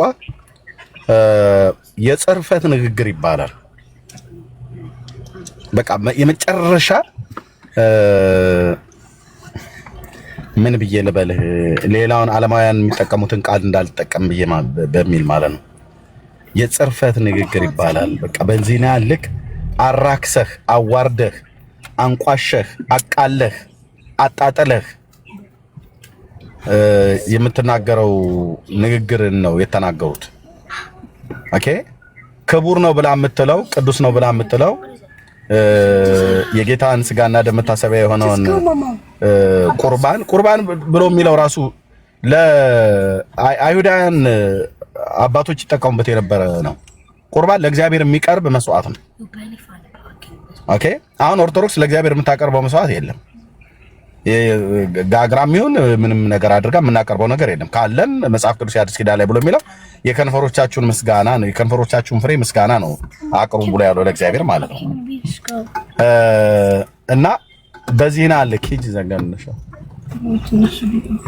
ኦኬ ወይት ስለዚህ የመጽሐፍ ቅዱስ ከሚያስተምረው ጋራ የማይገናኝን ነገር በዚህ ነው ያለ ያነጻጸረ ማንም የለም። በቃ የመጨረሻ የንቀት ማለት ሰው እጁን ማለት ሰው በልቶ ካፉ የወደቀ ወደ አፉ ሲያስገባ ካፉ የነጠበ ወደ መሬት የወደቀ እጁን በልቶ የጠራረገበት እና ከመብል በኋላ የተረፈ ከሳህን ላይ ከትሪ ላይ የተጠራረገ ውድቅዳቂ የሆነ እሱ ፍርፋሪ ይባላል። በእግር የተረገጠ ወይ ለወፎች የሚሰጥ ወይ ለውሾች የሚሰጥ ወይም ደግሞ አንዳንዱም እንኳን ራሱ ለድሃ ሲሰጥ እሱን ሁሉ ነው የሚሰጠው። ለዚህ ነው እሱን ሰጥተው እንጸድቃለን፣ እሱን ሰጥተው በስራችን መንግስተ ሰማያት እንገባለን ብለው ይላሉ። ልጆቻቸው ሲበሉ የተረፋቸውን አብክተው የተዉትን እነሱም ሲበሉ አብክተው የተዉትን ለድሃ በመስጠት እሱን ሰጥቻለሁና ጸድቃለሁ በስራዬ። አብርሃም በስራው ጸድቋል ነበር ወይ? አብርሃም እኮ በስራው ቢጸድቅ እኮ አብርሃም ፍርፋሪ እኮ ሰጥቶ አይደለም ወንድሞች እናቶች፣ ልጁን ሰጥቶ ነው። አብርሃም ቢጸድቅ በስራው የጸደቀው 300 ባሮች በቤቱ ማለት ነው 300 ባሮች ነበሩት። ከነሱ የተወለዱ ውላጅ ሁሉ የሱን በግና የበግ የፍየል የከብት መንጋን ሁሉ ጭምር ያ ሁሉ ባለጠግነት ስለነበረው በቤቱ ከ300 ባሮች ከነ ልጆቻቸውና ከነ ልጅ ልጆቻቸው ሁሉ ጭምር ይበሉት የነበረው ሀብት ነበር የነበረው። ፍርፋሪ ከሳራና ከአብርሃም የተረፈ ፍርፋሪ ነበር የሚሰጣቸው የነበረው።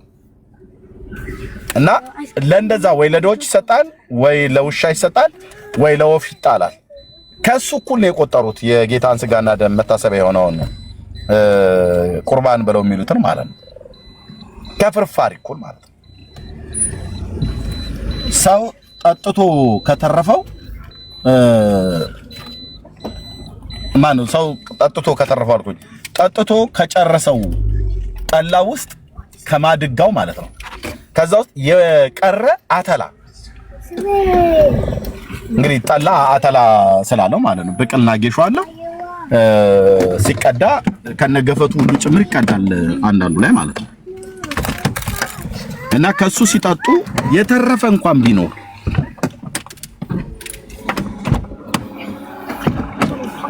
ጠጥቶ የተረፈው የተወሰነው ፓርት አይደለም ጠጥቶ አልቆ ጠላው ከጋኑ ውስጥ አልቆ ጋኑ ውስጥ ከስር ግርግዳው ላይ የተጣበቀ የአተላ ቅሪት ማለት ነው። የጌሾም ይሁን የገፈቱ ማለት ነው ስላደግንበት ያ ገፈቱ ጋኑ ላይ ተጣብቆ የቀረ እሱ ለከብቶች ነው የሚሰጠው ብዙ ጊዜ ማለት ነው። ከሱ እኩል ነው ቅዱስ ቁርባኑ ብላ የምትልኮ ቤተክርስቲያን ነች። ጋኑን በመላሱ ይላስ ይላል። ያንን ቢልስ እንደ ቅዱስ ቁርባን ይሆንለታል። ምክንያቱስ ቅዱስ ቁርባኑ ያለውን ቫልዩ ያህል እዛ ጋን ውስጥ ያለው አተላ ቫልዩ አለው። ባጭሩ ኦርቶዶክስ አተላ ከቅዱስ ቁርባን እኩል ነው ብላ የምትለው።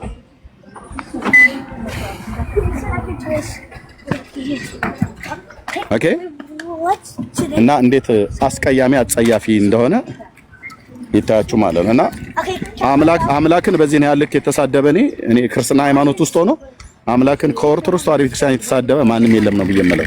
በዚህ ነው ያልክ ወንድሞች እናቶች፣ ክቡሩን ቅዱሱን ነገር ጌታ አክብሮ ቀድሶ የሰጠንን ነገር በዚህ ነው ያልክ ይመስላል ይመሳሰላል እያሉ ትከርሻ ለትከርሻ ጫማ ለጫማ እያለካኩ ያስቀመጡት ትምህርት ይሄ ሰይጣናዊ የሆነ ትምህርት ነውና ካሉ ይመልሱልን። ቆሞስ የተናገሩት ትክክል ነው። ወንድምነት አሁን የከፈትከው ቪዲዮ ቆሞስ እንደሆኑ ያሳያል። ስማቸውን ግን አላቃቸውም። ግን የግድ ስማቸውን ማወቅ አይጠበቅብንም። ዋናው የተናገሩት ትክክል ነው ትክክል አይደለም ብሎ የሚል ነው። አዎ ትክክል ነው። ቤተክርስቲያኒቱ ታመሳስላለች አታመሳስልም? በጣም ነው የምታመሳስለው።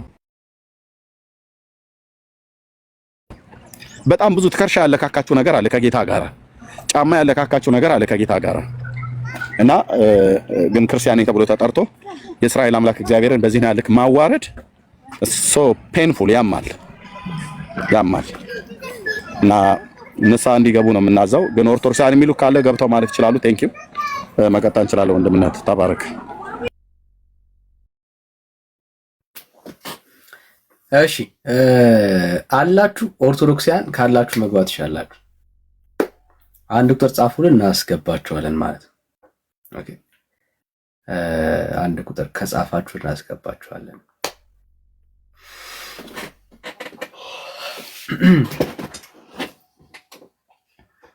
እሺ ኦርቶዶክሳይ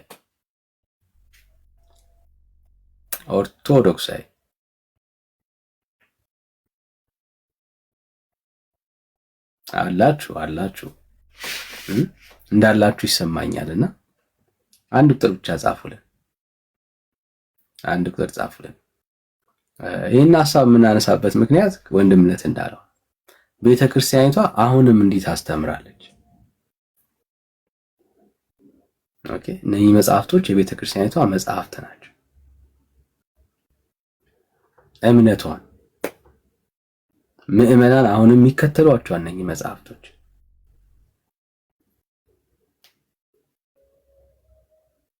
እሺ ቲቲ ሰላም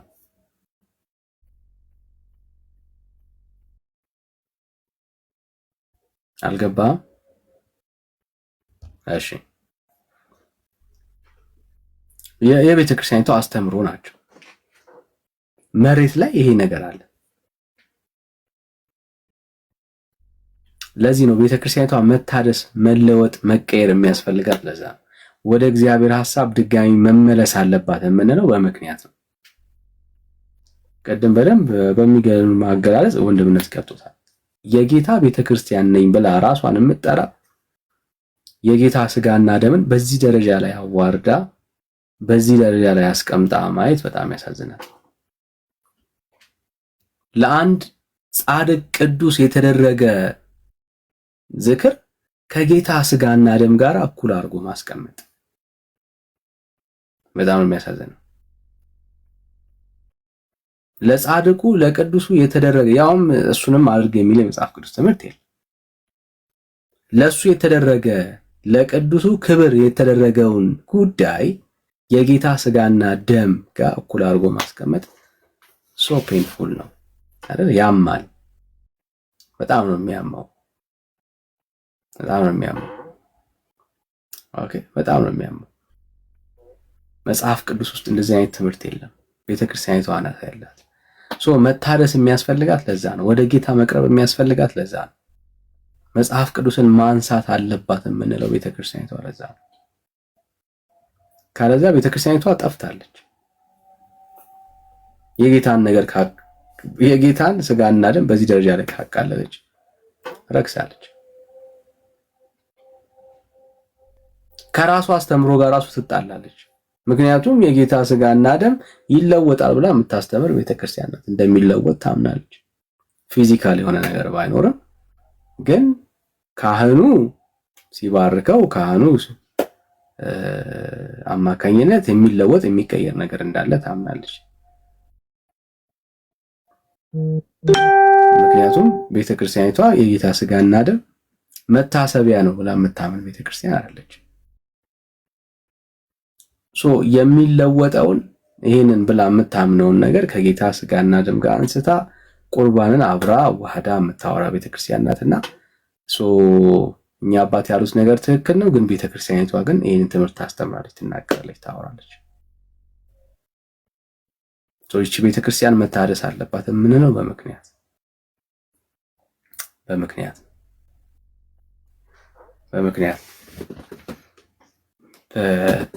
ታምረ ማርያም እንደታደሰ ሰማ ወንድምነት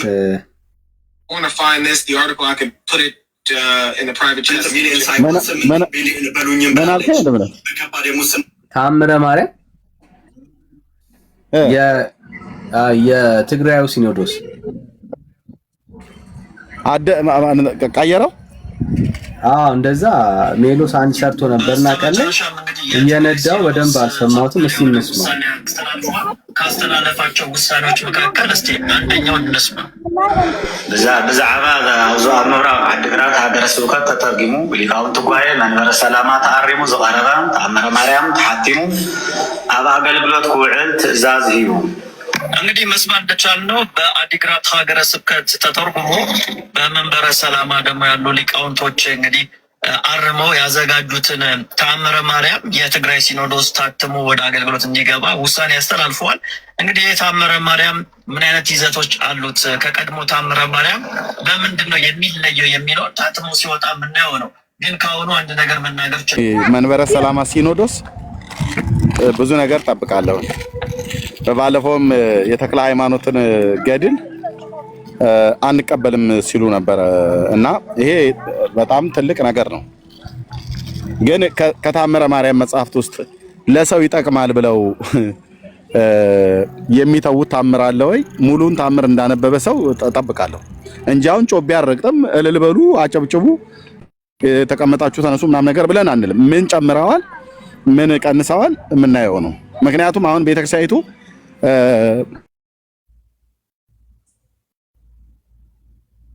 እጄ ላይ ነጩ አንተ ጋር አለ አይደል? ምናልኩ እንደነ ተቋረጠ ነጩ አለ አይደል? ተቋርጦ ነበር። እሺ በ2014 ያተመችው ነጩ አለ አይደል? አለ አስታክያለሁ ብላ ያለችው ማለት ነው። ውስጡ የተጻፈ ጉድ በቅርብ እንዳለ እንገላልጠዋለን። አረምኩ ብላ የሌለውን ሁሉ ነው የጨው። Where's my mighty? Where's my miru?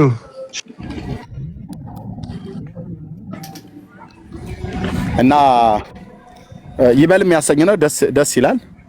ግን ምን ጨምረዋል ምን ቀንሰዋል ሳይ ነው ማምነው ወንድምነት። የመንበረ ሰላማ እንዲታተም አርመዋል አይደል? የማሳተሚያ ገንዘቡን አግኝተው ያሳትሙታል ወይ? አይ ቲንክ ሊሆን ይችላል የሚያሳትሙት በአማርኛ ላይ ያሳትሙት ችግር የለውም። በትግርኛ ቋንቋ ኤርትራውያንና ኢትዮጵያውያን ወገኖች ስላሉ ታምረ ማርያሙ ታትሞ ሲወጣ እናያለን። መቅድሙ አካባቢ ያለውን ያስተካክሉታል አያስተካክሉትም? የመጀመሪያው መቅደም ሁለተኛው መቅደም ላይ ያለው ታምሩ ደግሞ ባለ ስንት ነው? አሁን በኦርቶዶክስ ተዋሕዶ ቤተክርስቲያን ባለ 64 አለ፣ ባለ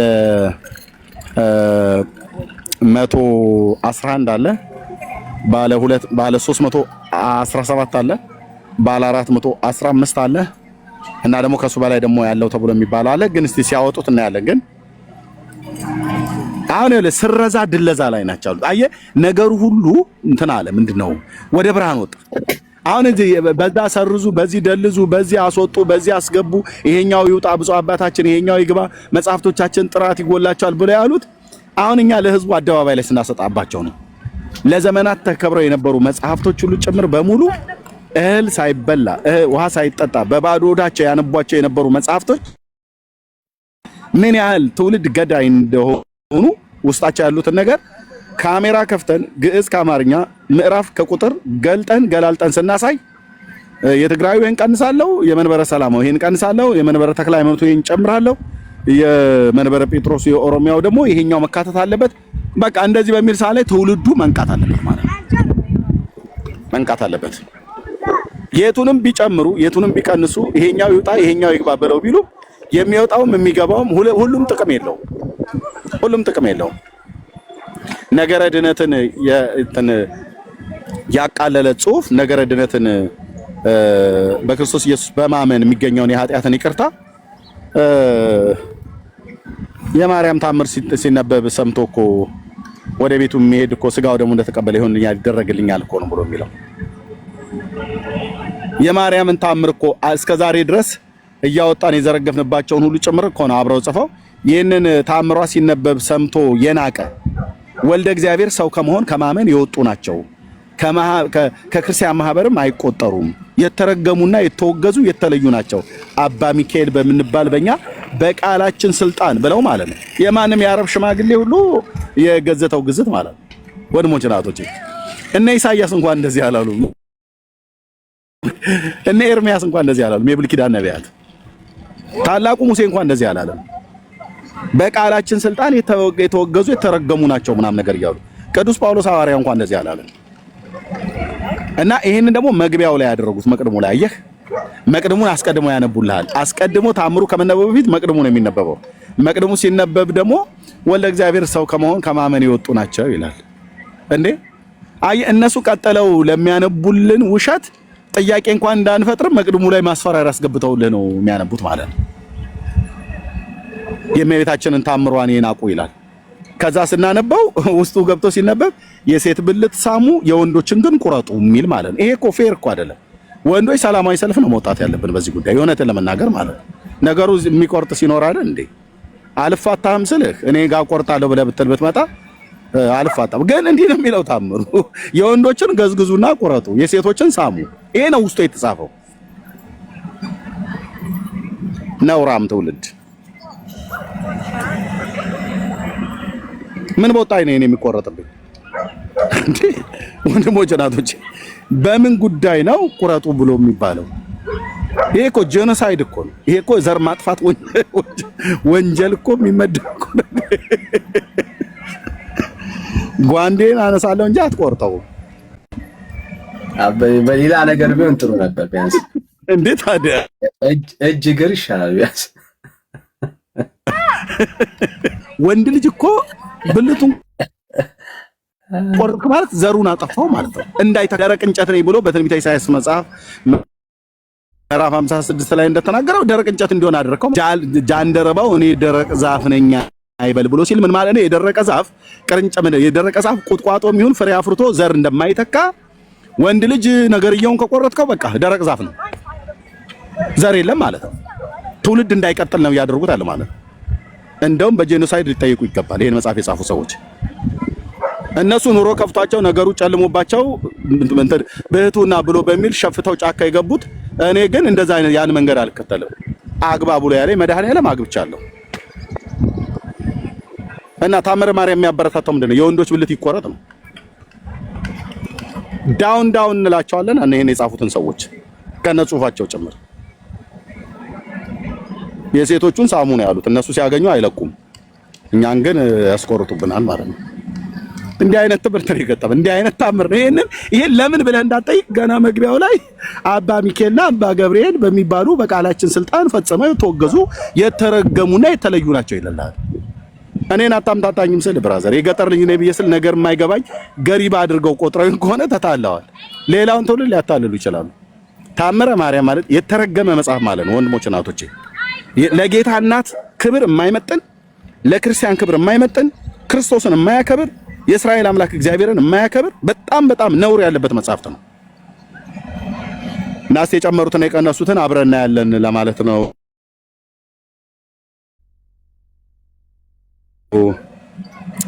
ጌታ ይባረክ። ግን እንኳንም እዚህ ደረሱ። አየህ መሰረዛቸው መደለዛቸው። አሁን ምእመኑ ያያል።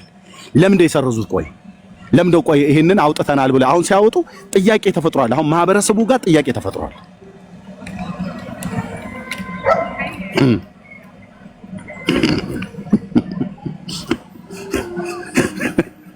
አየሁ አይደለ ታይሲስ የታምረ ማርያም ደጋሚ ያንተ ምን ይሰራልሃል ቢቆራ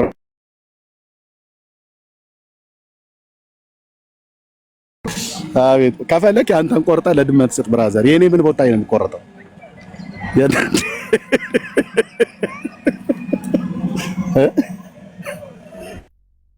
ለውርዬ መስጠት ትችላለህ አንተ አስቆርጠ። እኔ ግን አትቆርጠውም።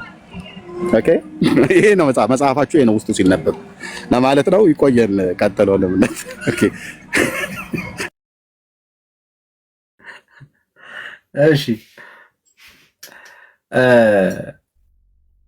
ሜርሲ ዌልካም ብለናል። እንኳን ደህና መጣሽ።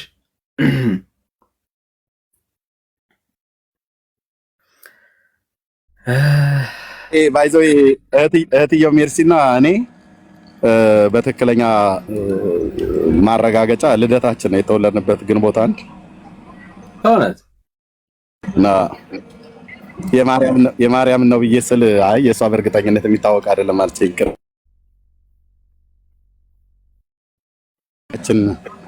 ሜርሲዬ እንደዚሁም ኤርሚሻ የምንወድ ሃፒ በርዝዴ ቴንክ ዩ ሶ ማች ዳንዬ። እንትኑን ቲክቶኳን እየሰጠው ነበር፣ ለዛ ነው ማይክ ማንሳት ያልቻልኩት። ሰላም ብያለሁ፣ አመሰግናለሁ ሁላችሁንም። ዳንዬ፣ ኤርሚ፣ መቅዲ፣ ጸግሽ፣ ሰኒ ቴንክ ዩ ሶ ማች አመሰግናለሁ። ስላየኋችሁ ደስ ብሎኛል። ተባረኩ። አንድ ቀን ነው የተወለዳችሁት? ሁለታችሁም የልደታ ልጅ ናችሁ? አይገርምም? ግንቦት 1 ቀን እሷ የተወለደች ለመጀመሪያ ጊዜ ያገኘው እኔ እስካሁን እኔ ብቻ ነበርኩ ሚዲያ ላይ ግንቦት 1 ተወለድኩ ከማርያም ጋር የማርያም ብላ ኦርቶዶክስ ግንቦት 1 ብላ ትላለች። በሱ ራሱ እንኳን አይስማሙ። መስከረም 10 ነው ብለው የሚሉ አሉ ይላል ታምረ ማርያም። አዮ የማርያም ልደት እንኳን ራሱ አይስማሙ። የጌታ ልደት ላይ አይስማሙም። አንዴ በ28 አንዴ በ29 ነው ብለው የሚሉ አሉ ይላሉ። እና ግን ጌታ ይባረክ። ቴንኪ ወገኖች፣ ጸጋ ይብዛላችሁ። እንኳን ተወለዳችሁልን። በእውነት ለትውልድ በረከት ናችሁ እናንተ። እግዚአብሔር ይባረክ። ቀሪ ዘመናችሁን ደግሞ ጌታ ይባርክላችሁ። ከዚህ በላይ የምትሮጡበት፣ ከዚህ በላይ ጌታን የምታገለግሉበት ድንቅ ዘመን ይሁንላችሁ። በጣም እንወዳችኋለን። ሃፒ በርዝዴ እንላለን። የእውነት እንኳን ተወለዳችሁ።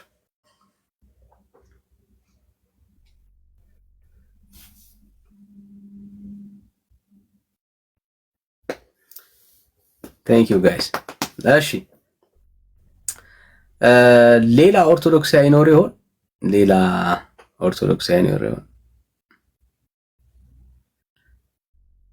አረው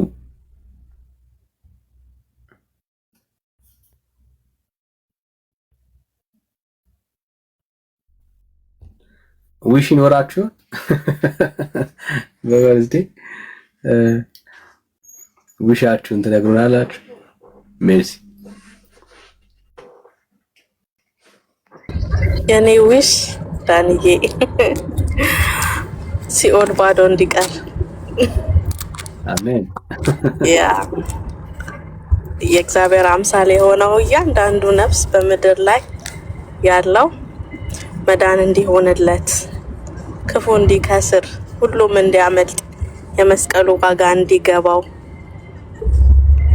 የጨለማው መንግስት እንዲከስር የኔ ዊሽ እሱ ነው።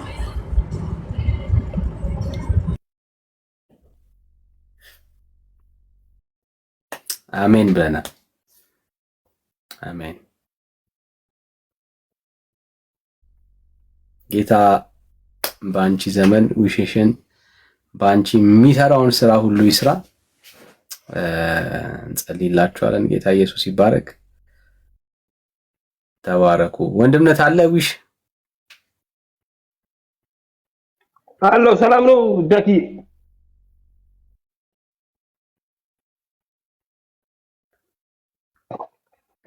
እሺ አብርሽ አንተን አልነበረም? እሺ እንኳን ደህና ቆየ ዳጊዬ። ደህና ነህ?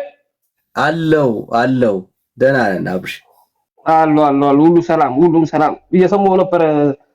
ጥሩ ነገር እያደረጋችሁ ነበር። ጥሩ ነው። እሺ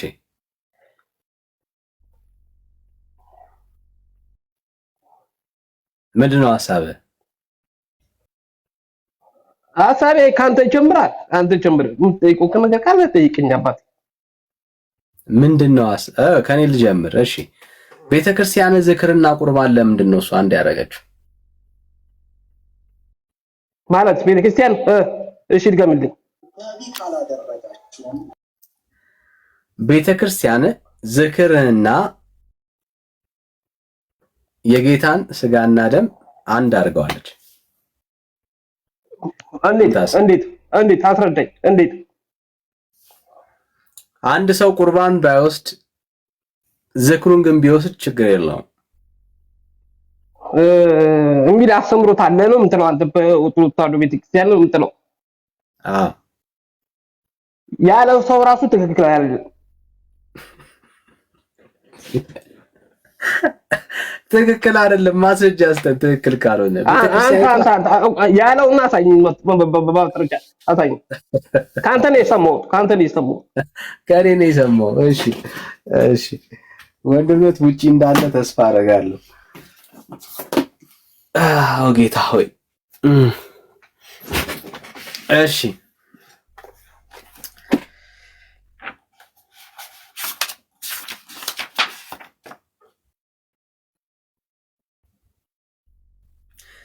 መቁረብ ካልተቻለው ለዕፀ መስቀሌ ከተደረገው መታሰቢያ ከማዕዱ የወደቀውን ፍርፋሪ አንስቶ ይብላ ይላል።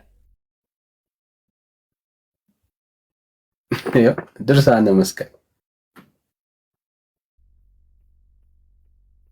ይሄ መጽሐፍ ተሳስቷል እያልከን ያለው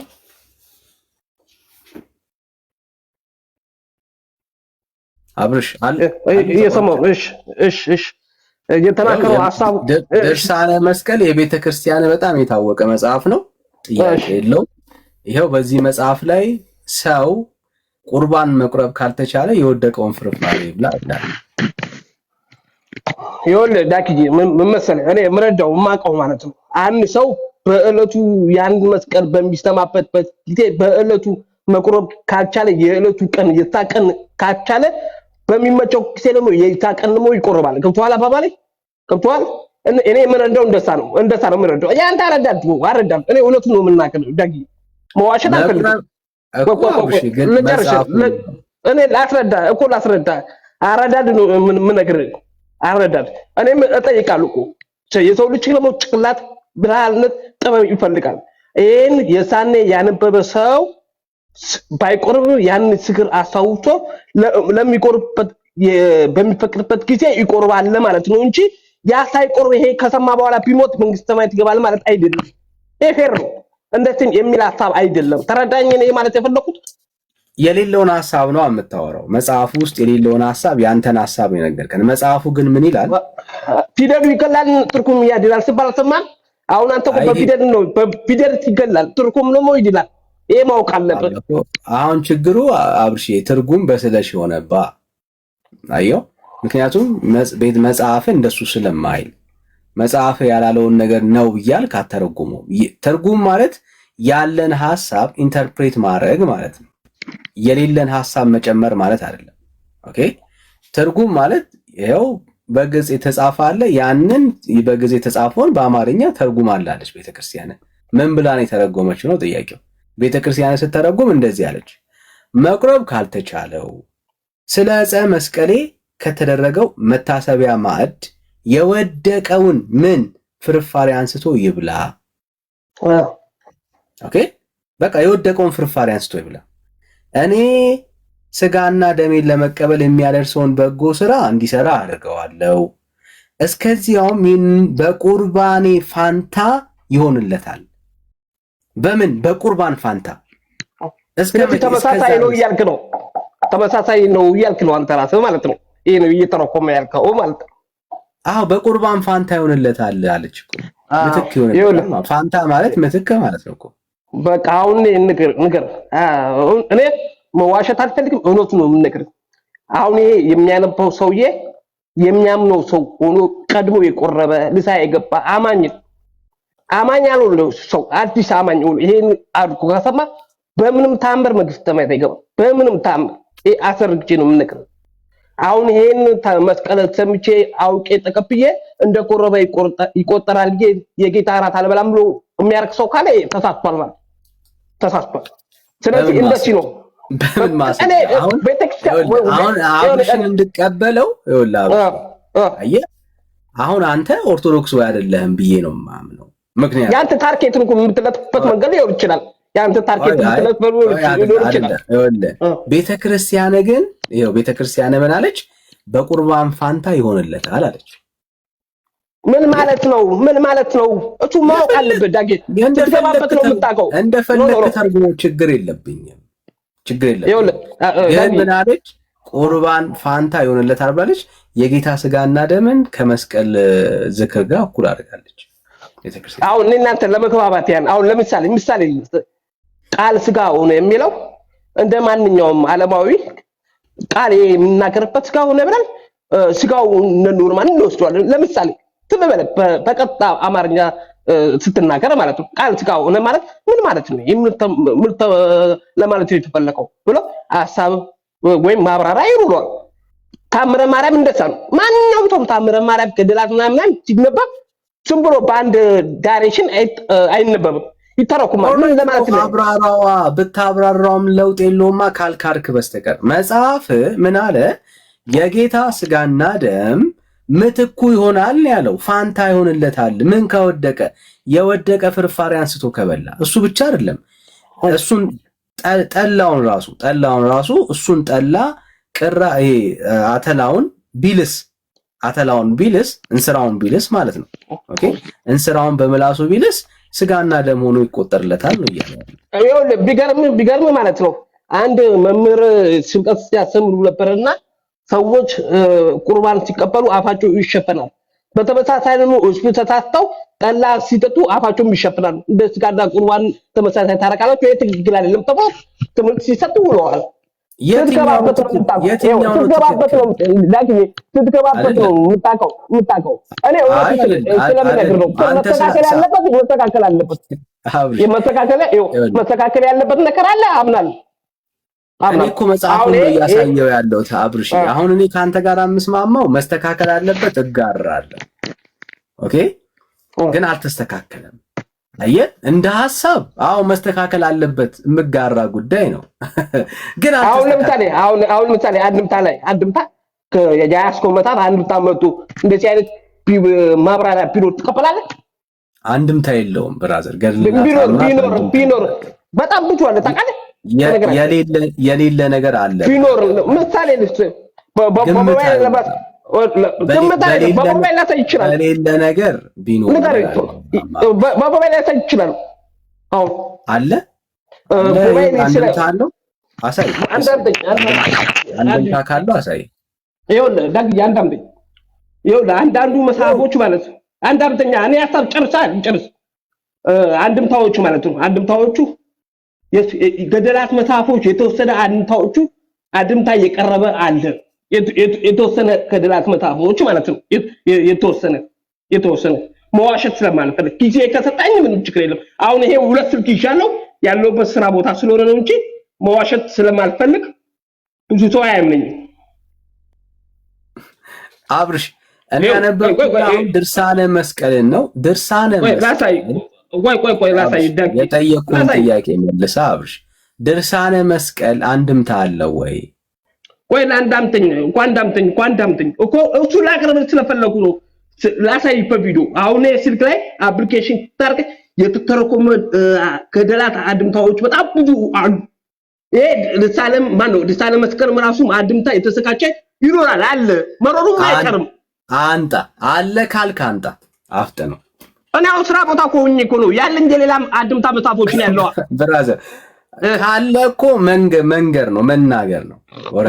በሌላ ነገር ግን በግምት አታውራ አብርሽ። ተው በግምት ዳግዬ ይኸው ለአንድ ነገር ወጣልኝ። ቆይ አንድ ስልክ እሺ ተብዬ ነው አልጠጣም። አጠጣ እኔም ውሃ እጠጣለሁ። እንዴት አድርጌ ለውጣ? ቆይ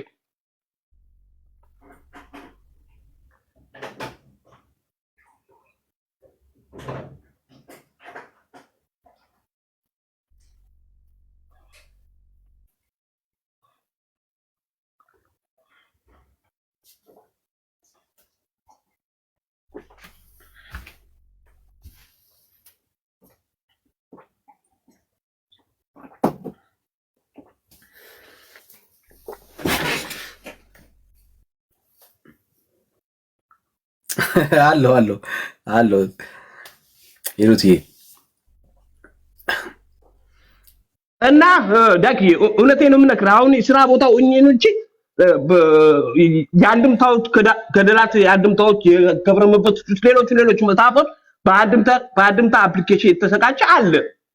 ያ ነው የለም አብሽ ከዚህ በፊት ማታውቀው ለምን ታወራለህ?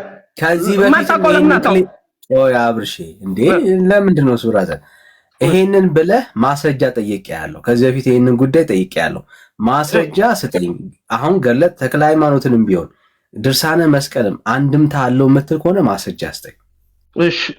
እሺ አፍታ እዚህ በሌላ ነገር አታውሩ። ችግር የለውም። ደቂቃ ስጠኝ። በቃ 15 ደቂቃ ምናምን ስጠኝ። ኧረ 1 ወር እሰጥሃለሁ አብርሽ። እሺ ቆይ 1 ወር። እሺ ሌሎቹና አሰናክድና እኔ ላርክና መልሼ ይቀባሉ። እሺ ዳኪ አትመጣም አብርሽ። ባለፈውም እንዲህ ብላኝ ነው የሄድከው። የምሬን ነው አላልኩም። እኔ እኮ ሌላ ቀን ቀጠሮ የሰጠኝ ይሄንን ማስረጃ ብዬ ጠይቄ ልምጣ ብለኸኝ በዛ ነው እኮ አሁንም ሰጠ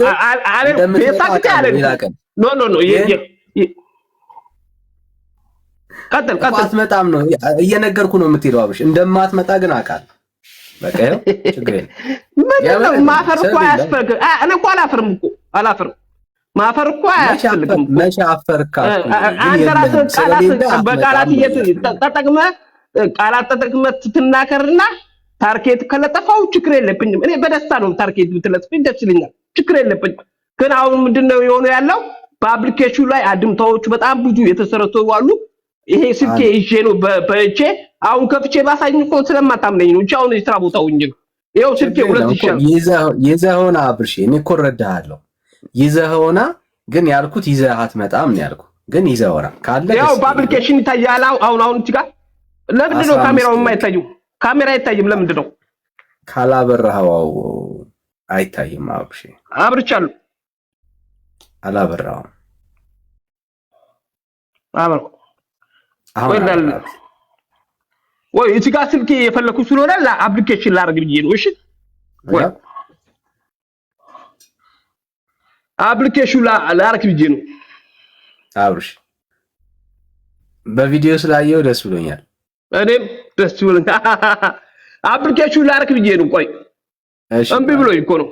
በቃ ላስተካክለውና መልሼ አጽፋለሁ። እሺ በቃ ና ችግር የለም። እሺ ኦኬ ቴክ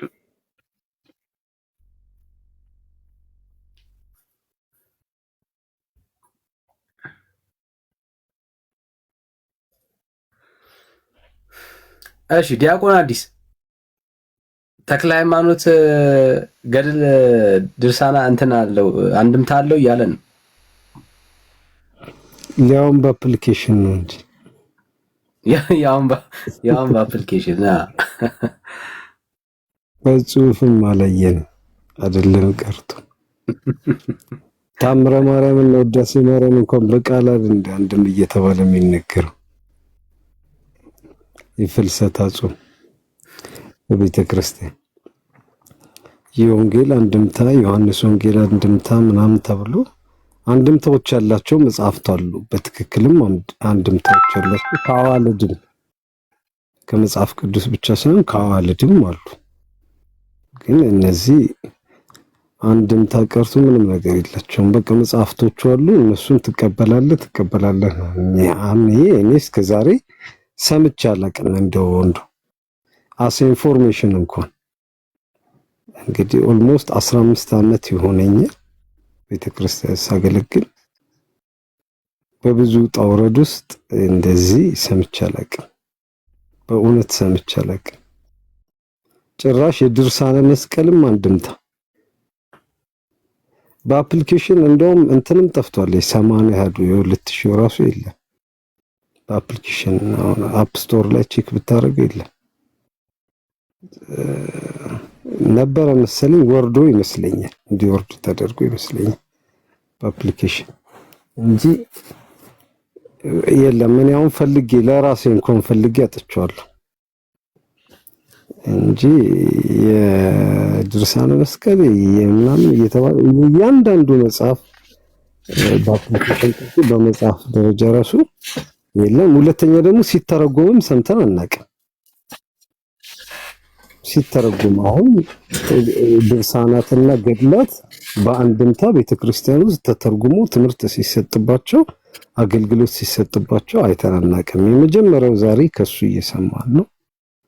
እንግዲህ ለመስማትኛም አዲስ ነገር ዝግጁ ነን። አመሰግናለሁ። እሺ ዌልካም በድጋሚ አብርሽው በትልቁ ላድርግ። እሺ እሺ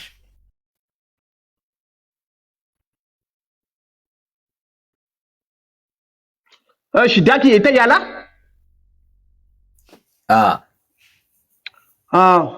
አሁን ሲጋ መጽሐፍ ብሉይ ኪዳን አንድምታ የብሉይ ኪዳን ስለሆነ ችግር የለውም። አዲስ ኪዳንም አለ ችግር የለውም። መጽሐፍ ቅዳሴ አንድምታ ትርጓሜም አለ እዚህ ጋር 14ቱ ማለት ነው። መጽሐፍ ሊቃውንት አንድምታ ትርጓሜም አለ። መጽሐፍ አንድምታ መነኮሳት አንድምታ ትርጓሜ አለ። አየህ እያንዳንዱ መጽሐፎቹ እየተተረጎመ እየመጣ ነው ያለው በሂደት ማለት ነው። ምክንያቱም ሰዎቹ መረድ የገድሉን አንድ የገድል አንድምታ አፍጥነው ይኸውልህ እዚህ ጋር እንዳምጠኝ ይኸውልህ እዚህ ጋር ይኸው አሁን እዚህ ጋር አይታይም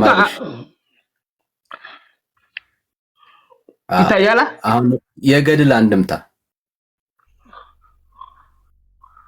ይኸው ደሳለም የምን የፈለከው ሁሉም እኮ አንድምታ አላቸው አልኩ እኮ አነበበው እኮ።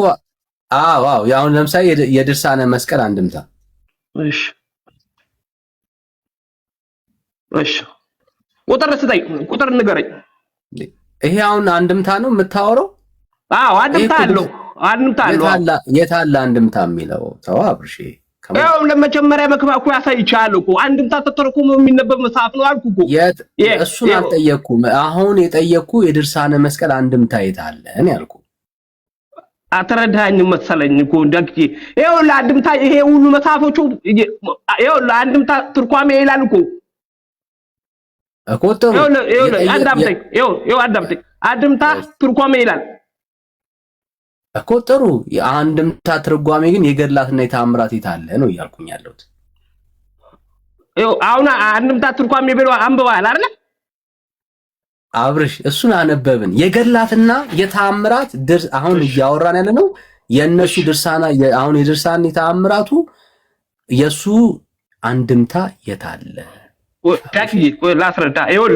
አንድ ነገር መጽሐፋት መነኮሳት አንድምታ፣ ሌሎቹ መጽሐፋት አንድምታ ይኖረዋል። እየተዘጋጀ ነው እያተረኮሙ ያውጡ እየተዘጋጀ ነው። አሁን ምሳሌ ልስ አሁን አንድ ቀላል እንዲገባ አሁን ይሄን አብርሽ አይገባም። አታከባባል። ለምን አሰማኝ? አይ ቆይ አብርሽ ይኸውልህ አሁን የብሉይ ኪዳንና የአዲስ ኪዳን መጽሐፍቶች አንድምታ አላቸው ወይ? አላቸው። ይሄው አንተ በሶፍት ኮፒ ነው ያለ፣ እኔ በሃርድ ኮፒ አለኝ። ኦኬ እሱን አለም የጠየቅን። ገድላትና ተአምራት አንድምታ አላቸው ብለህ ዋሽተሃል። ኖ እየተዘጋጀ ነው ይኖራል። እየተዘጋጀ ነው ያዘጋጁታል እኮ ነው ያልኩት እኔ። አጣኸው? አሁን ገና ወደፊት ነው። ኖ እኔ እየነከርኩ ያለው ምን መሰለህ፣ አንድ መጽሐፍ ሲነበብ ብሎ በተነበበው ሆኖ ከነትርጓሜ እኮ ነው የሚያስተምሩት እኮ ዳክዬ። ስለማውቀው እኮ ነው የማላውቀው አላወራም ዳክዬ አላወራም። በንባብ ነው የምታውቀው የሚዘጋጀው። እየተዘጋጀ ነው አለ። አንተ እኮ አሁን አልተዘጋጀም። አሁን ፓብሊኬሽን አሳየው። እሺ ቀጥል። እሺ ዳክዬ አላሳየኝም። አሁን አላሳየኝም አብርሽ። እሺ ያሳየን ኦልሬዲ ያሉ አንድምታዎች ናቸው። እነሱን በሃርድ ኮፒ ነው የምናሳይ ይችላል። እሺ ኦኬ። ገድላትና ተአምራት ግን ድርሳነ አሁን ለምሳሌ አለ ብለህ አሁን እንኳን ለመዋሸት እየሞከርክ ነው ያለው። እኔ አልዋሽም። ኖ እኔ አልዋሽም። ከይክታካል የዋሸ ነው የሚለውን ነገር እሱን ተውና፣ እኔ ለዚህ አይመችም። ካልሆነ አሳየኝ፣ ችግር የለም። ውሸት ይቅርታ እንድልህ ማለት መጀመሪያ እንዳምተኛ እኔ እየተሰካቸ ነው የድርሳነ መስቀልን አንድምታ አሳየን። የድርሳነ መስቀል አንድምታን ክፈተው መጀመሪያ ታገኝ እኮ እንዳምተኝ መጀመሪያ እኔን መጀመሪያ አዳምጠኝ ታግዬ አዳምጠኝ። እየተሰካቸ በሂደት ይሄዳል። አውደረቱ ላይ ድርሳነ መስቀል ሲነበብ ስም ብሎ ይሄ ምን ማለት ነው ተብሎ ያስተምሩበታል። አንተ እንደምታስበው አይደለም ነው ያልኩህ። ተረዳኝ? አንተ እንደምታስበው አይነት ኮንቺቹ ሐሳቡ አይደለም፣ ትክክል አይደለም ያልኩህ። እኮ ካፌ ተናክረ ያመጣሁት ቃል የራሴ ፍልስፍና አይደለም ተምሬ ያለፉበት ስለሆነ ነው። ችግር አሁን ድርሳነ መስቀል ተግባባናል ያልከኝ ነው። አልተግባባንም። ድርሳነ መስቀል አንድምታ አለው ያልከኝ ነው ያለው።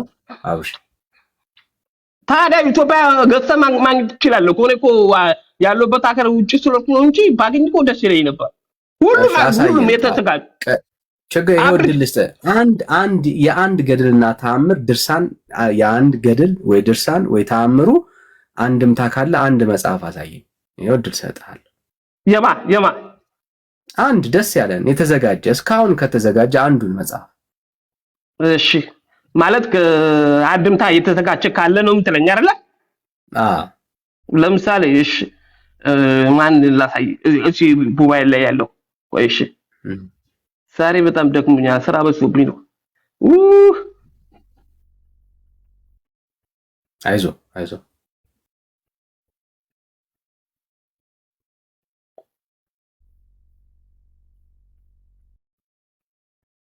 አብሽ እኔ አንተ ለወንጌል እውነት ነው እጅን መስጠት ያለብህ።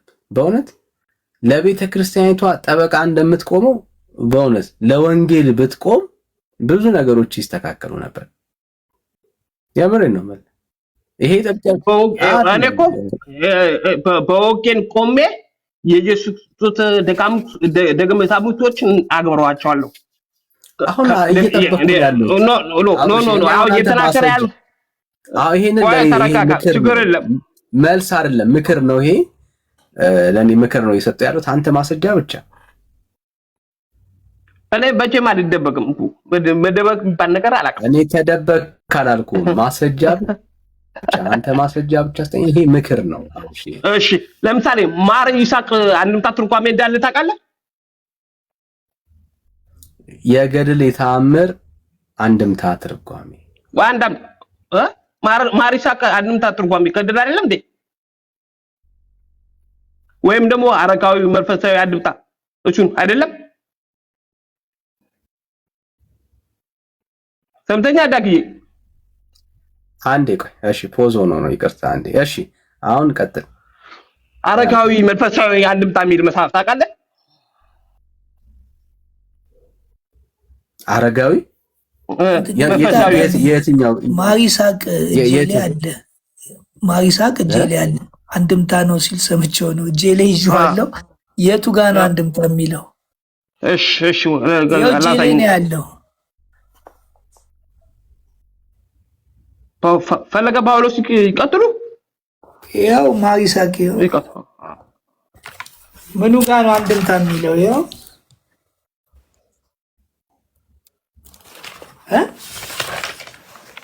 ወይ ይኸውልህ፣ እሺ ቆይ እኔ ላሳያችሁ። ቆይ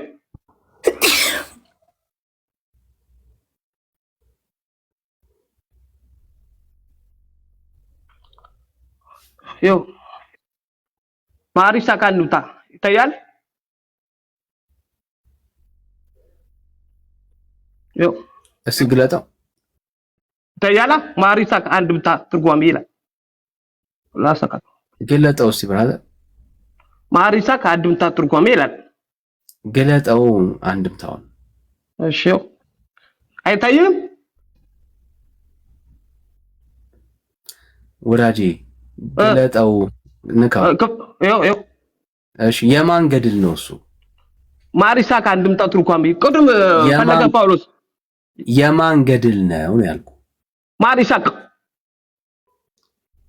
የማር ይስሐቅ የሚባል ገድል ነው። አንድምታ ትርጓሜ የማን ገድል ነው ጥያቄ። እስቲ ሰማን። የማር ይስሐቅ አልኩህ እኮ ዳኒ። ገድል አይደለም እሱ፣ ብዙ እውቀትም የለም። የመነኮሳት አንደኛው መጽሐፍት ነው። ከመጽሐፍት መነኮሳት አንደኛ መጽሐፍ ነው የሚለው ማር ይስሐቅ አንድምታ እሱ አለ እንጂ ይሄ መጽሐፉም የለም። እኔ እንዴት እንዳገኘሁት እኔ ነኝ የማውቀው፣ ጠፍቷል። እና ስለዚህ በቃ አንዳንዴ ይኖራል እንትን። አብሽ አንድ ጥያቄ ልጠይቅህና ወደ እንትኑ እንሂድ። የመጽሐፍ ቅዱሱ ቃል ባለቤቱ ማን ነው? አሁን ስለሱ አይደለም እኮ እንምጣ። ከዛ ስንመጣ ነው ወደ መጀመሪያ መጀመሪያ ወደ እነዚህ መጽሐፍ ከመምጣት በፊት ይሄ ጥሩ ነገር ብሎሃል። እኔ አልገባም ብዬ እንጂ ዳኒ ጥሩ ነገር ብሎሃል። ቃጨሩ ኦኬ ቴንክ ዩ። እኔን አታናግሩ እሺ። ላለማናከር ፈልጌ አይደለም፣ አክብሮታል እጅግ ይቅርታ። ለምን መሰለህ የተወሰነ ሰዓት መጠቀም ስላለብኝ ነው፣ ከስራ ቦታ ስለምወጣ ማለት ነው። እኔ ከዳኪካ ለመግባባት ያህል ነው። አዎ አብርሽ፣ እኔ አንተ ለተሸነፍ ለወንጌል እውነት በእውነቴን ነው የምልህ፣ የሚጠቅም እሱ ነው። ኦኬ የሚጠቅም እሱ ነው። እኔ ቅናትን ባይዘው በደንብ አንደርስታንድ አደርጋለሁ። ቤተክርስቲያን በሰው ፊት እንከን አልባ እንደሆነች ለማሳየት የምታደርገው ጥረት በጣም ደስ ይላል። ጥሩ ነው። በቃ ይሄ ቅናት ነው፣ የውስጥ ቁጭት ነው። ልክ ጳውሎስ አየህ፣ የቀና ለእውነት የቀና የቆመ መስሎት የሚታገለውን አይነት ትግል አንተ ላይ ያለው ጌታ ይድረስልህ ነው ምኞቴ። እሱ ነው። በጣም ከድሮ ነው የማውቅህ፣ ረጅም ሰዓት ነው አውርተን እናውቃለን። አንተ ጋር ለሃይማኖት የምትቀናው ቅናት አለ። በዚህ ቅናት፣ በዚህ ፍላጎት፣ በዚህ ልብ ላይ ወንጌል ይገባበት። ዳኪ ወንጌል ስለሚገባኝ እኮ ነው። ወንጌል ስለሚገባኝ ስለማቅ ነው ምን ዋየው በፍቅር ስለሆነ ነው። ወንጌል ባይገባኝ ኖሮ እነዚህ አማኞች ጋር ማውራት መነጋገር ለምን አስፈለገ ባልኩ ነበር። ይሄ ማሰብ አለበት። ወንጌል የጋራ ስለሆነ ነው ወይም የገባውት ያለው መነጋገር፣ መወያየት፣ አዳም ለጨርስ መወያየት፣ መነካከር፣ ሀሳብ መስጠት፣ እነዚህ ነገሮች አሉ። አዎ አሉ። መስተካከል ያለበት ነገር አለ። አዎ መስተካከል አለበት። ይሄ ነገር ውሸት ነው እውነት አይደለም ማለት አለበት። መነጋገር አለ። ጭፍን መነጋገር ደግሞ አያዋጣንም። ግን ኦልሬዲ እኔ ያለኝ አቅም ነው የምናገረው እንጂ የሃይማኖት አክራሪ ይሆናል አልወድም። ሃይማኖት አክራሪ የለኝም። እኔ ከማንም ጓደኞቼ አሉ ቃል እግዚአብሔርን እንዋይበታል። አላማችን ምንድን ነው? ሳታውቀው ግን እኮ አብርሽ ሆነሃል። አየው ቅናት አለ አንተ ውስጥ። ቤተክርስቲያን ትክክል እንደሆነች ለማሳየት ነው የምትታገለው። ኦኬ ለምሳሌ ቤተክርስቲያን ውስጥ ማለት ነው አሁን የምታወራቸው ቅድም ተአምረ ማርያምን ጨምሮ ክርስቶስ ሳምራን ሌሎችም ገድላት ተአምራቶች አሉ አልክ። የለም ቢኖር እኮ ደስ ይለናል። አምጥተን እንወያይባቸዋለን። እኛም ብዙዎቹ መጽሐፍቶች በነገራችን ላይ ዛኪ ካንተ ጋር የምስማማው ገድላት ተአምራት ምናምን እነዚህ ሁሉ መጽሐፎች የህይወት ትምህርቶች ናቸው። በቃ የህይወት ትምህርቶች መንግስት ሰማያት ያስባል የምን አንዱ ቀን ሰምቼም አላውቅም። እኔ ካለው እድሜ እስከ ዛሬ እድሜ 35 ዓመት ተመስገን ዋንድ አምጠኝ እንጨርሳ 35 ዓመት እስካሁን ከተኖርኩት ማለት ነው። ይሄ ቢሉ ኖሮ እኔ ደግሞ ሞኝ አይደለሁምና መጽሐፍ ቅዱስ አድርጌ ይጠይቃቸው ነበር። ከመጽሐፍ ቅዱስ ያለው ቃላት አውጥቼ ይጠይቃቸው ነበር። ያን እንደማያዩ እርግጠኛ ትላለች ቤተክርስቲያን ትላለች። አንተ ግባበትና ሲፈጠይቅ ለምንም እኩት አታረኩም? ለምን ዲቤት ውይይት አታረኩም? መከፋፈል ለምን አመጣው? ለምን ቃል ሳቤቡ በውይይት ለምን አታረኩም? አብርሽ ይሄው አሁን እኮ የከፈትነው ለዲቤት አይደል እንዴ? ወዳጅ አሉ እኮ ወዳጆቼ ቁጭ ብለው ነው ከስለ የሚሰሙት። ዲቤት እኮ ነው አሁን እያወራን ያለነው ዲቤት ነው። ዲቤት ማለት በሁለት ሐሳቦች መካከል የሚደረግ የሐሳብ ፍጭት ማለት ነው። የተለየ ነገር የለውም። አሁን ተጋብታችሁ ነበር ለምን አትወያዩ? ተጋብታችሁ ነበር ለምን ቀራችሁ? ይሄው ምንም ብራዘር ይሄው እኮ መቼኛ እኮ ተደብቀን ወተን ቀርተን አናውቅም። ቤታችን ከፍተን ሁሌ አንድ የምናወራ ተጋብታችሁ ነው ላስተካክላችሁ ወንድም አለም ሐሳብ አለኝ የሚል ሰው ኤኒ ታይም እኮ አብርሽ ታውቀው የለ ቤታችንን ወንድምነት ይከፍታል፣ እኔም ከፍታለሁ። ሁሌ ክፍት ነው ቤታችን። ጠራ ይዛቸው አሉኝ የሚሉ ሰዎች ካሉ መጥተው መወያየት ይችላል። አየህ አሁን ትልቁ ችግርህ ምን መሰለህ አብርሽ፣ ለኔ የሚታየኝ ማለት ነው ፍጹም ቅናት ብቻ ነው ያለ። ኦኬ ግን አይጠቅምህም። እውነት ለመናገር ለወንጌል እውነት አለ የምትቀናው።